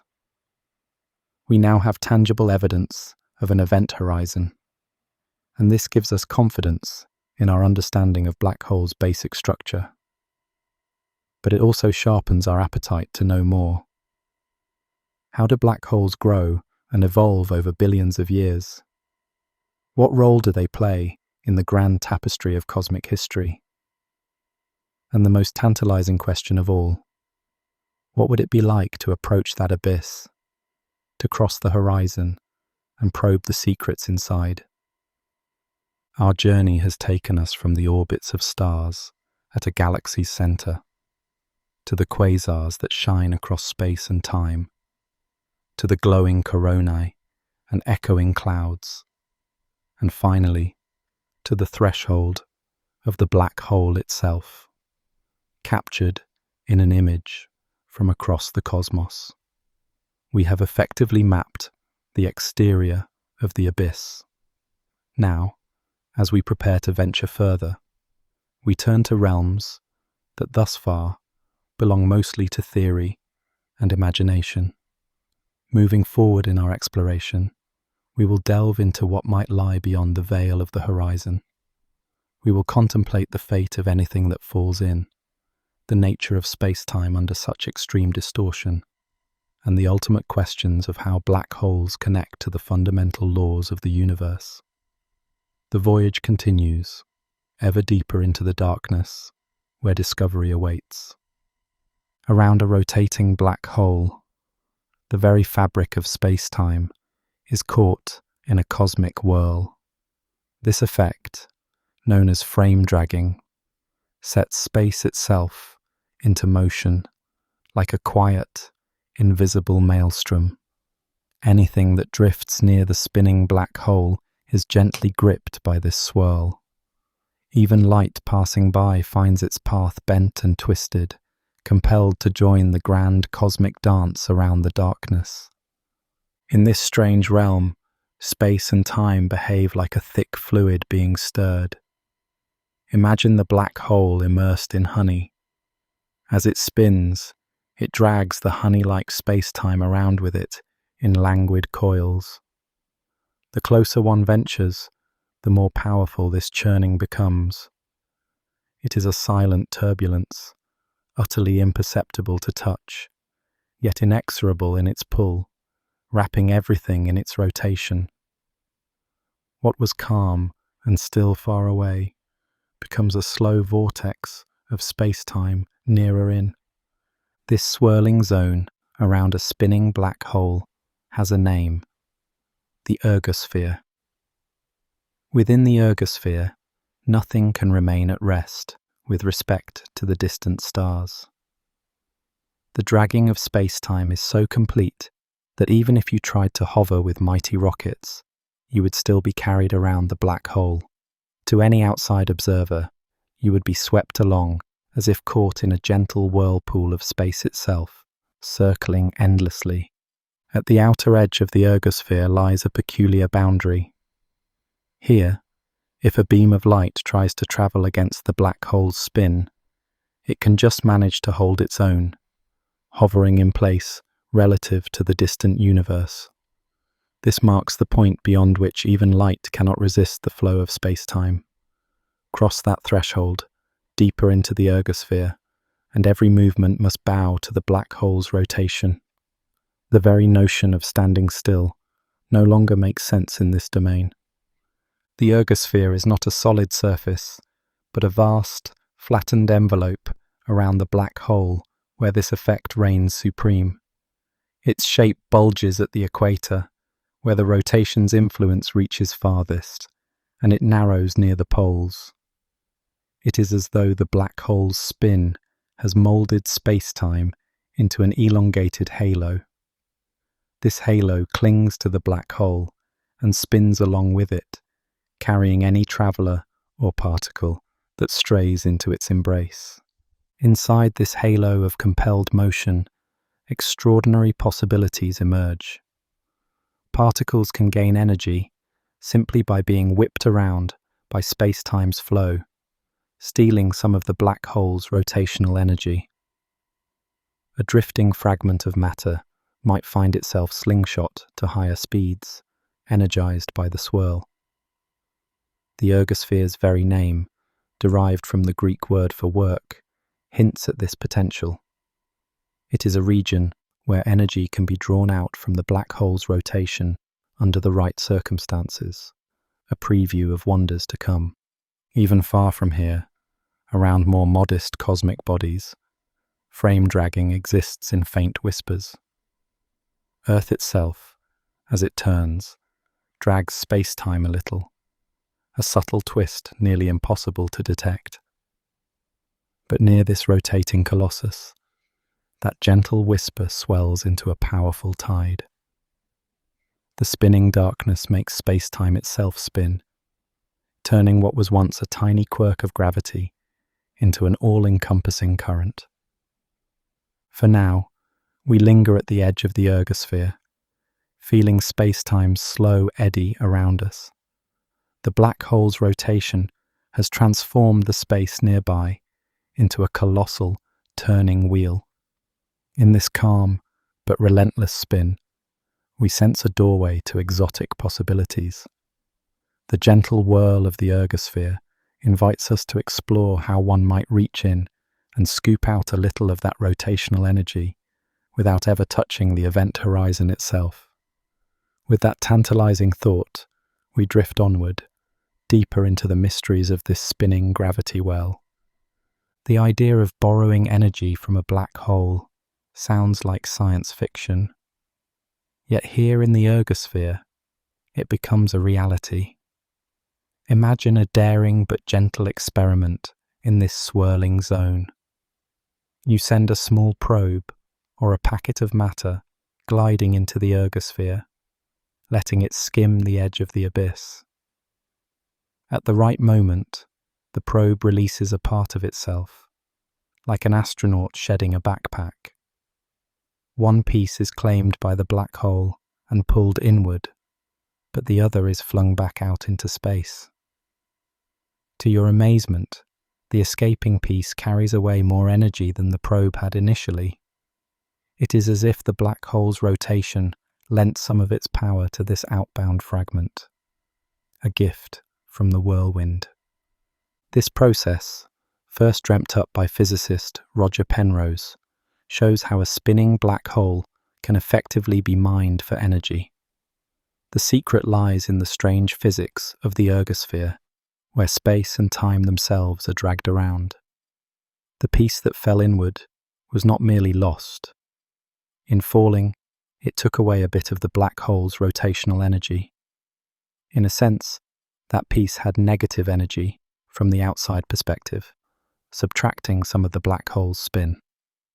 Meanwhile, the other piece zooms away enriched, carrying off the energy that the black hole gave up.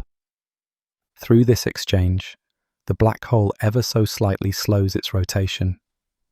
One could imagine repeating such extractions, gradually draining a spinning black hole of its rotational power. There is a limit to how much can be taken. Nature always keeps some secrets. But in theory, a significant fraction of the hole's colossal energy could be removed. The black hole would end up spinning more slowly, having paid out some of its vast energy reservoir to whatever escaped its grasp. It isn't only solid objects that can perform this energy heist. Even waves of light or ripples of other kinds can emerge stronger than they entered. If a beam of light or a burst of radiation is aimed just right into the ergosphere, it can scatter back out with extra energy, amplified rather than weakened. This phenomenon, called superradiance, is like an echo that grows louder instead of fading away. The wave picks up energy from the spinning spacetime, much as a surfer gains speed riding a swift ocean swell. In the silent vacuum near the black hole, a light wave can surf the swirl of space itself and carry off a little of the hole's rotational power. In the vast theatre of the cosmos, this energy extraction isn't merely a thought experiment. Nature itself may harness the spin of black holes to power spectacular displays. Many spinning black holes are surrounded by magnetic fields and hot plasma, and through those magnetic forces, some of the hole's rotational energy is channeled outward. We observe distant galaxies where jets of particles stream from the poles of supermassive black holes, shining brilliantly across space. These jets, likely fed by the black hole's spin, are a testament that even the darkest of cosmic objects can lend some of their energy to light up their surroundings. The black hole itself remains a silent center, but its stolen spin energy can emerge far away as a beacon of high-energy radiation. All these clever exchanges of energy take place outside the black hole's point of no return. In both the Penrose process and superradiant scattering, the escaping object or wave dances in the ergosphere and then departs to infinity, trophy in hand. It never crosses the final boundary of the event horizon. To truly venture into a black hole, to go past that one-way door, one must slip through the horizon itself. The thought of crossing that threshold stirs both curiosity and caution. What would it feel like to approach and touch that mysterious boundary? As we prepare to step closer to the edge, we carry these questions with us into the next leg of our journey. Now our journey brings us to the very edge of the black hole's domain, the event horizon. This is the fabled point of no return, the boundary beyond which nothing can escape. As we approach this invisible surface, something curious happens when viewed from afar. To a distant observer watching our descent, it would seem as if we are slowing down as we draw near the horizon. Our spacecraft's motion would gradually appear more and more sluggish, as if time itself is hesitating. Signals we send, pulses of light or radio, take longer to reach the outside, their wavelengths stretching into redness and then into darkness. From that faraway perspective, we seem to hover just above the black hole's surface, never quite crossing, fading and reddening until we vanish from sight. But from within our craft, our experience is very different. Inside, time flows normally for us, ticking second by second in its usual rhythm. We feel no abrupt change, no wall or barrier at the event horizon. In fact, at the very moment we cross the horizon, we might not even realize it. There is no signpost marking the boundary, no sudden jolt or shift in our surroundings. The only hints might be our instruments going strangely silent with respect to the outside world. Our radios no longer pick up signals from mission control. Our outgoing messages, no matter how strong, will never reach outside again. Yet everything locally, inside the ship, remains calm and continuous. We pass into the black hole's embrace smoothly, carried by gravity's inexorable pull. This contrast between perspectives is a strange consequence of relativity. To someone far away, it takes an eternity to witness what, for us, happens in a brief, finite time. Were an outside observer to watch us, they would never actually see us cross the horizon. We would dim and freeze asymptotically at the threshold. However, we aboard the ship reach and cross the horizon in a normal span of our own time, perhaps within minutes or hours, depending on the black hole's size and our trajectory. It's as though the universe has split into two narratives, one where we are forever suspended at the brink, and another where we dive right in without delay. If we were to look outward during our fall, we might witness something wondrous. Peering back at the universe we left behind, we would see its great cosmic clock sped up. The farther we descend, the faster distant stars and galaxies seem to evolve. Light from the outside is blue shifted, its colours squeezed to higher energies, making the stars appear bluer, perhaps even beyond visible light. In principle, if we could linger and watch long enough, we might see ages of cosmic history play out in what feels like moments. The universe above could age dramatically as we sink deeper, though in practice, our plunge is too swift to catch more than a fleeting glimpse of this accelerated tableau. As we settle just inside the event horizon, the outside universe disappears from view, compressed into a shrinking, dim patch of light above us. The event horizon isn't a physical surface, but once crossed, it acts like a one-way membrane.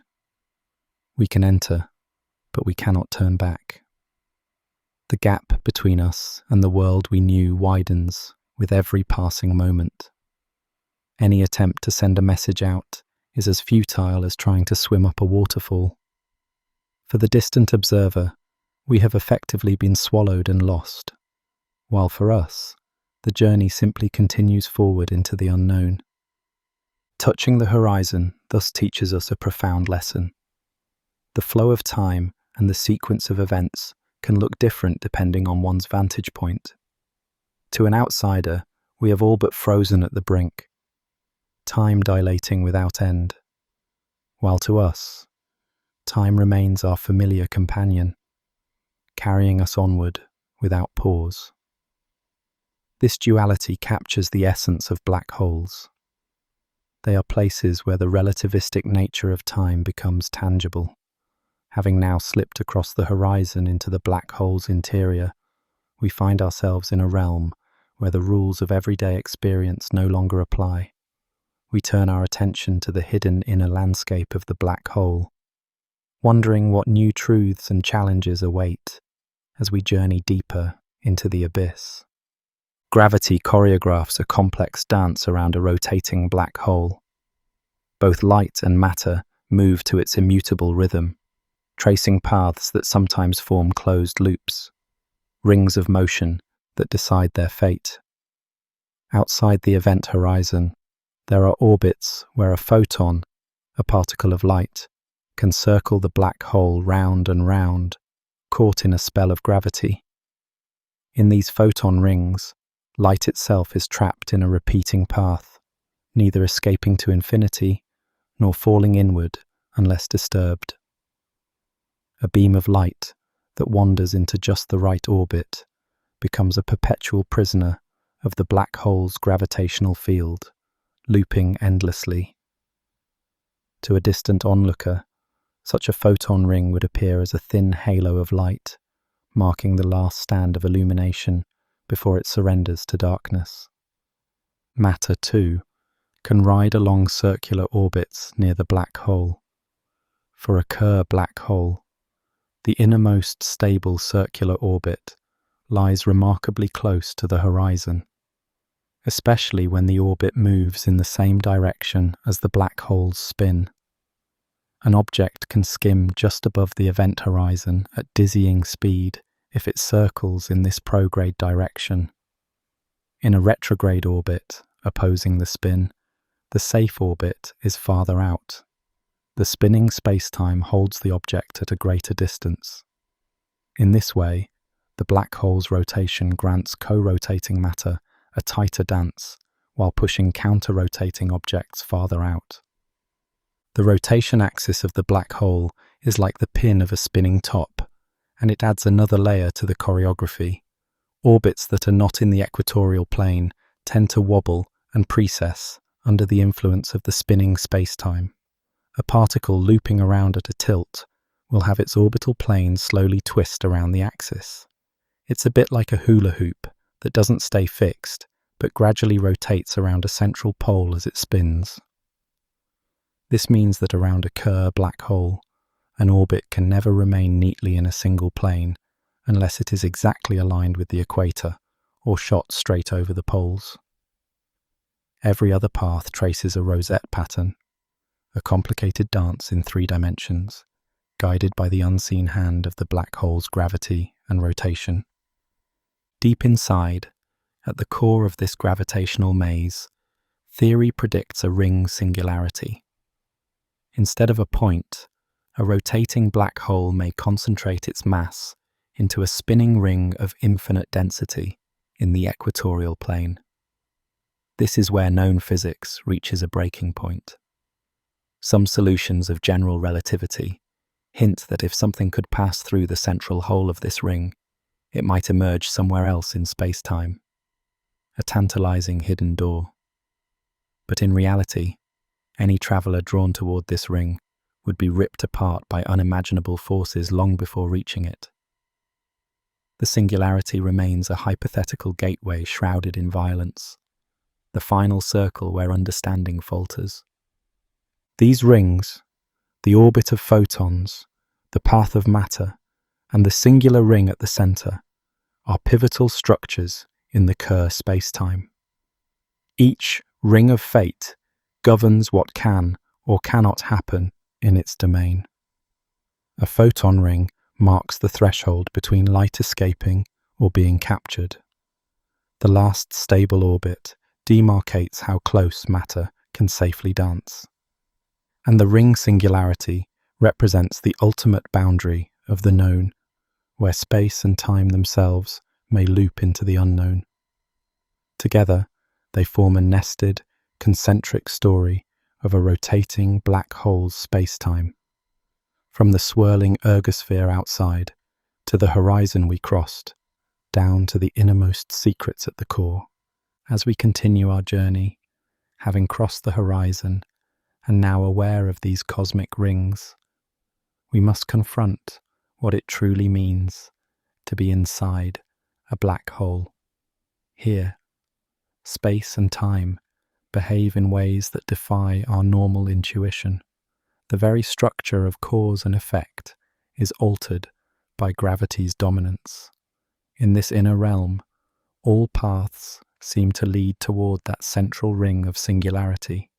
There appears to be no escape once one has entered. To understand why, we will delve into the nature of spacetime inside the horizon, to see how the coordinates flip, how directions of space and time trade places, and why every step forward carries us closer to the core. Our descent grows ever more profound as we venture beyond the gate into the heart of the black hole's mystery. Inside the event horizon, we find ourselves in a realm where the rules of space and time undergo a profound change. The most striking fact is that moving forward in time, now inexorably, means moving closer to the center of the black hole.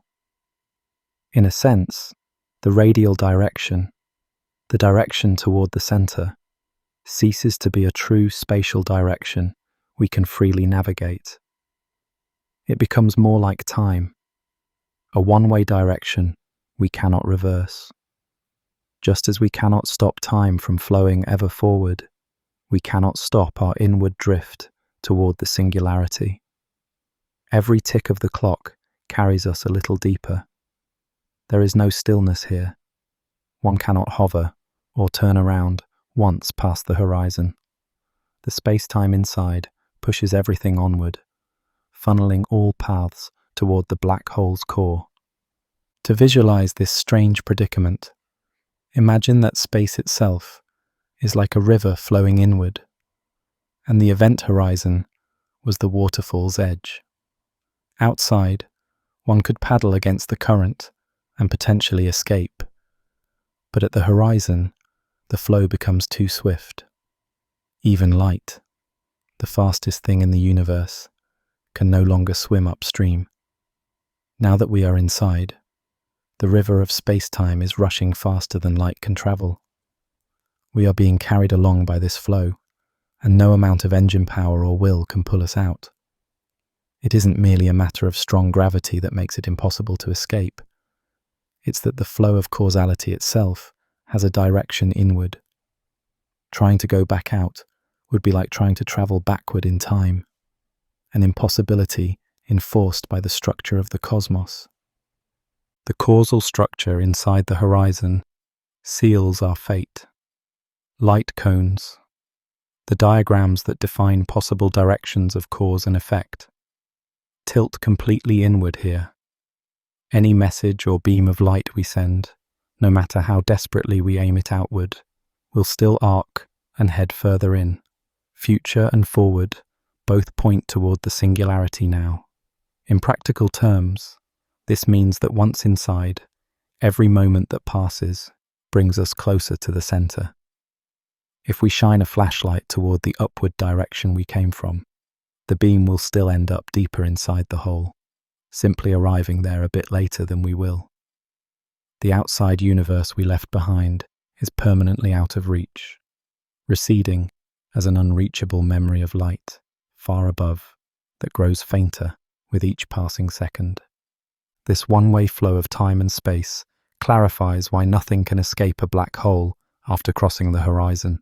It's not just extremely difficult, it's quite literally forbidden by the geometry of space-time. We could have the most powerful rocket imaginable, firing all engines on full blast outward, and it would make no difference. We might feel acceleration, we might strain against our seats, but we would not move an inch closer to the outside world. We would still be sliding inward, just slightly more slowly than if we hadn't fought at all. Inside a black hole, outward, is not a direction that leads to the future, so it is as unattainable as trying to undo the flow of time itself. While this sounds stark and final, it is simply the natural outcome of the space-time we're in. We continue our descent, aware that the darkness around us offers no hint of the outside anymore. The equations of general relativity tell us that our journey will culminate at a singular point of infinite density ahead. And yet, in a rotating black hole, the story might hold another twist. Those same equations hint at an inner horizon deeper inside, a new boundary where normal rules may falter. What lies beyond that? Could there be a window to another realm, or a chaotic region where physics behaves unpredictably? We carry these questions with us as we move onward with caution into the unknown. The deeper recesses of a rotating black hole hold one final surprise that demands caution. According to the Kerr solution's mathematics, inside the black hole lurks another boundary beyond the event horizon, an inner horizon, also called a Cauchy horizon. This is a second horizon, deeper in, where the predictability of physics threatens to break down. Beyond this inner horizon, the equations no longer guarantee what comes next. Cause and effect themselves become uncertain. One might fancy that slipping past this boundary could lead to bizarre new realms of space-time, perhaps even an exit into some place unimaginable. But before such daydreams carry us away, a gentle warning. Nature is not so kind as to let anyone pass through unscathed. In reality, the inner horizon of a black hole is expected to be an extremely violent place. Any small disturbance, a stray beam of light, or a wisp of infalling dust, gets amplified as it approaches this boundary. This happens because time and space, near the inner horizon, behave strangely. All the light and energy that fell in before, once trailing behind us, now races forward and piles up ahead. For an intrepid traveler nearing the inner horizon, the outside universe's light might suddenly become a torrent. In a flash, you would face the furious glow of everything the black hole ever swallowed, compressed into an instant. This onslaught is an unavoidable blast that no shield could withstand. The inner horizon transforms into a furnace wall of searing radiation and chaos.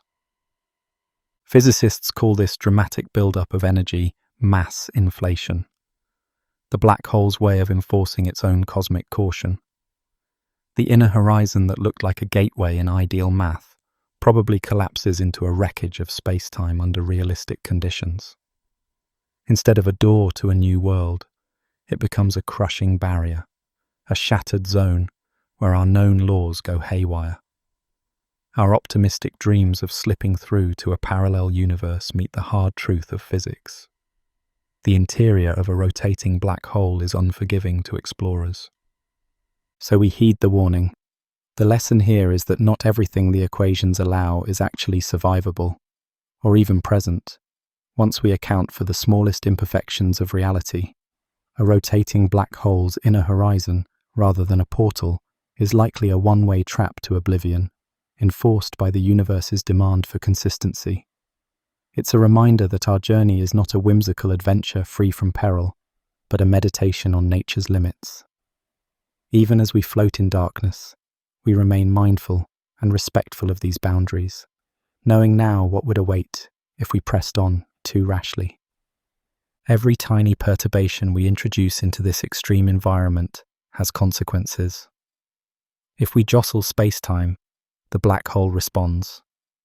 It cannot maintain the delicate balance at the inner horizon. It shudders under the strain.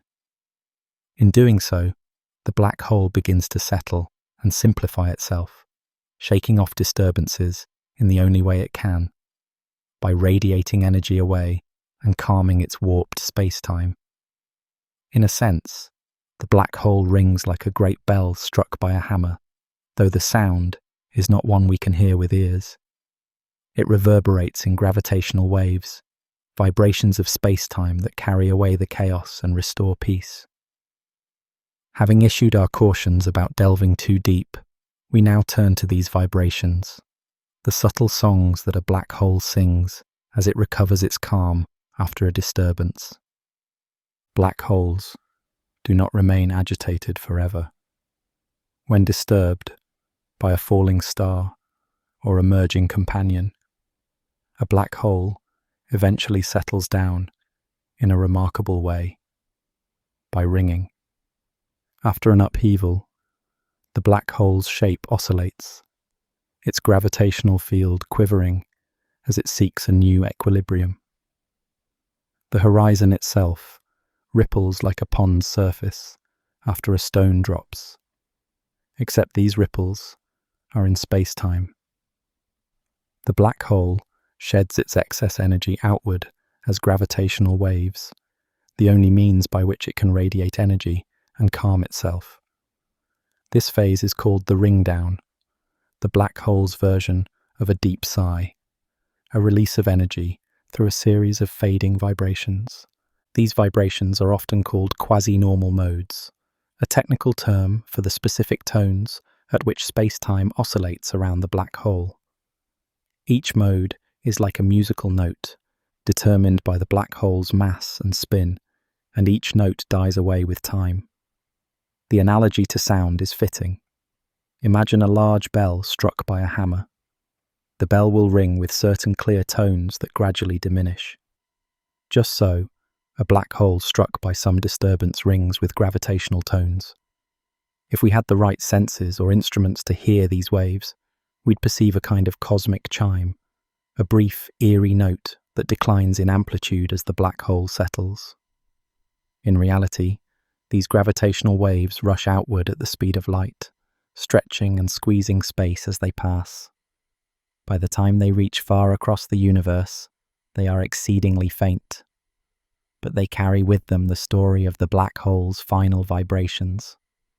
In fact, with exquisitely sensitive observatories on Earth, scientists have detected these cosmic tremors.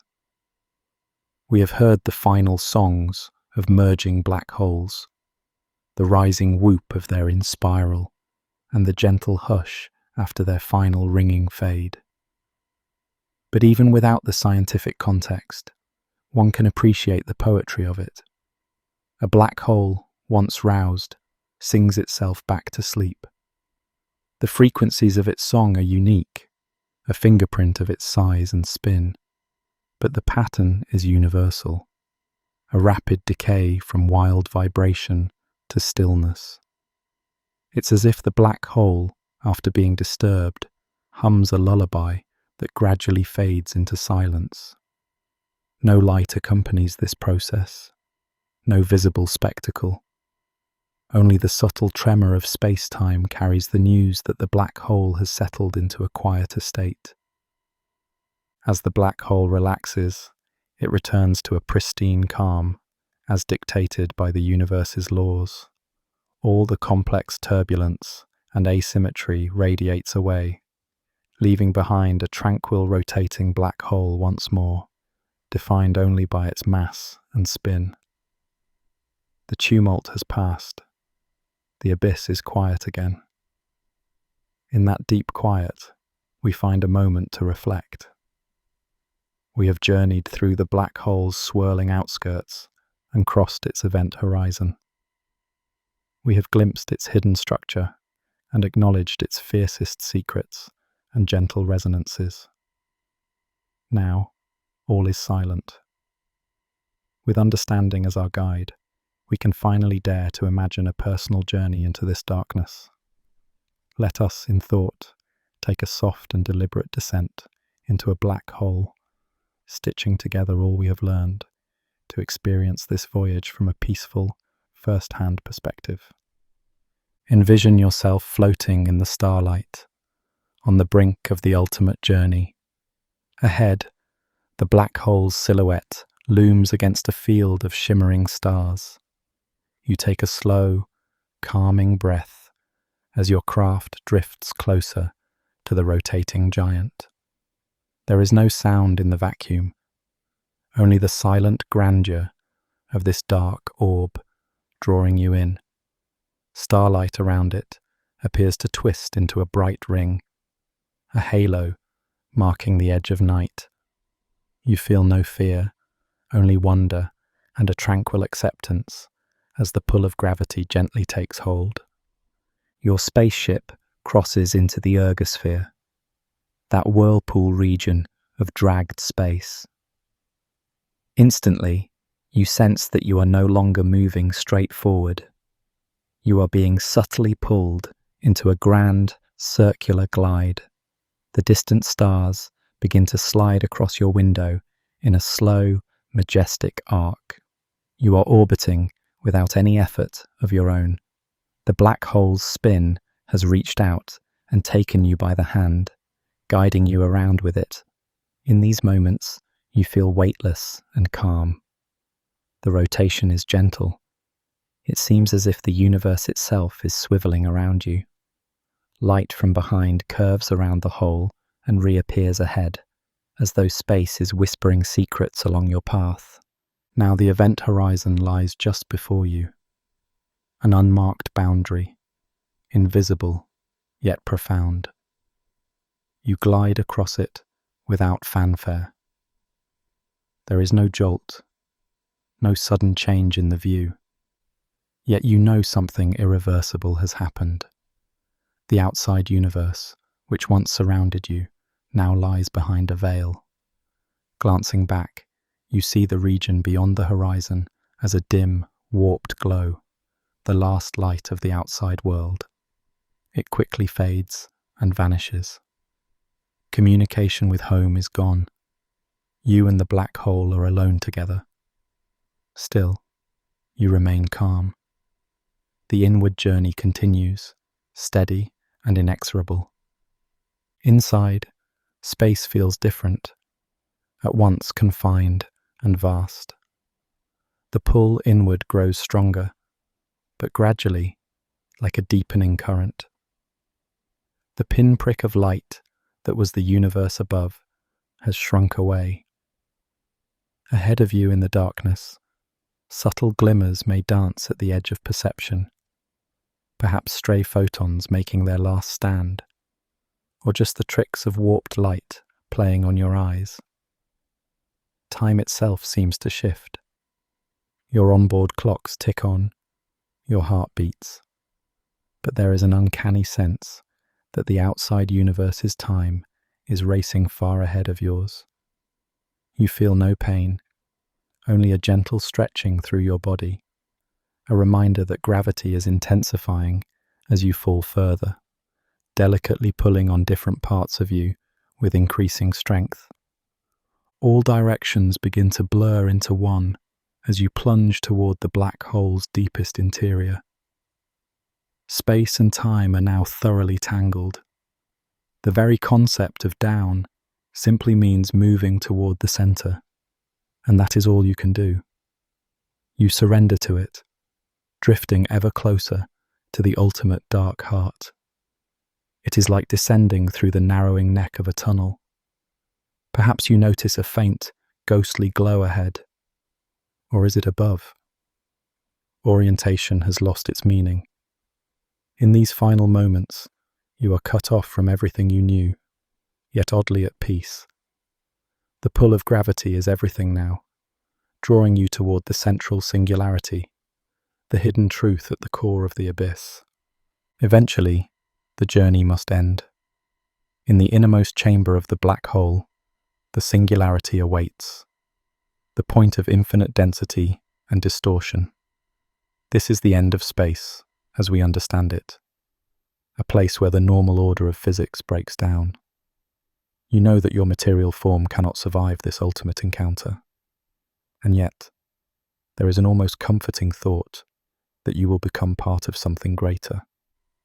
You have fallen deeper into space-time than any explorer could fathom, your fate now intertwined with the black hole itself.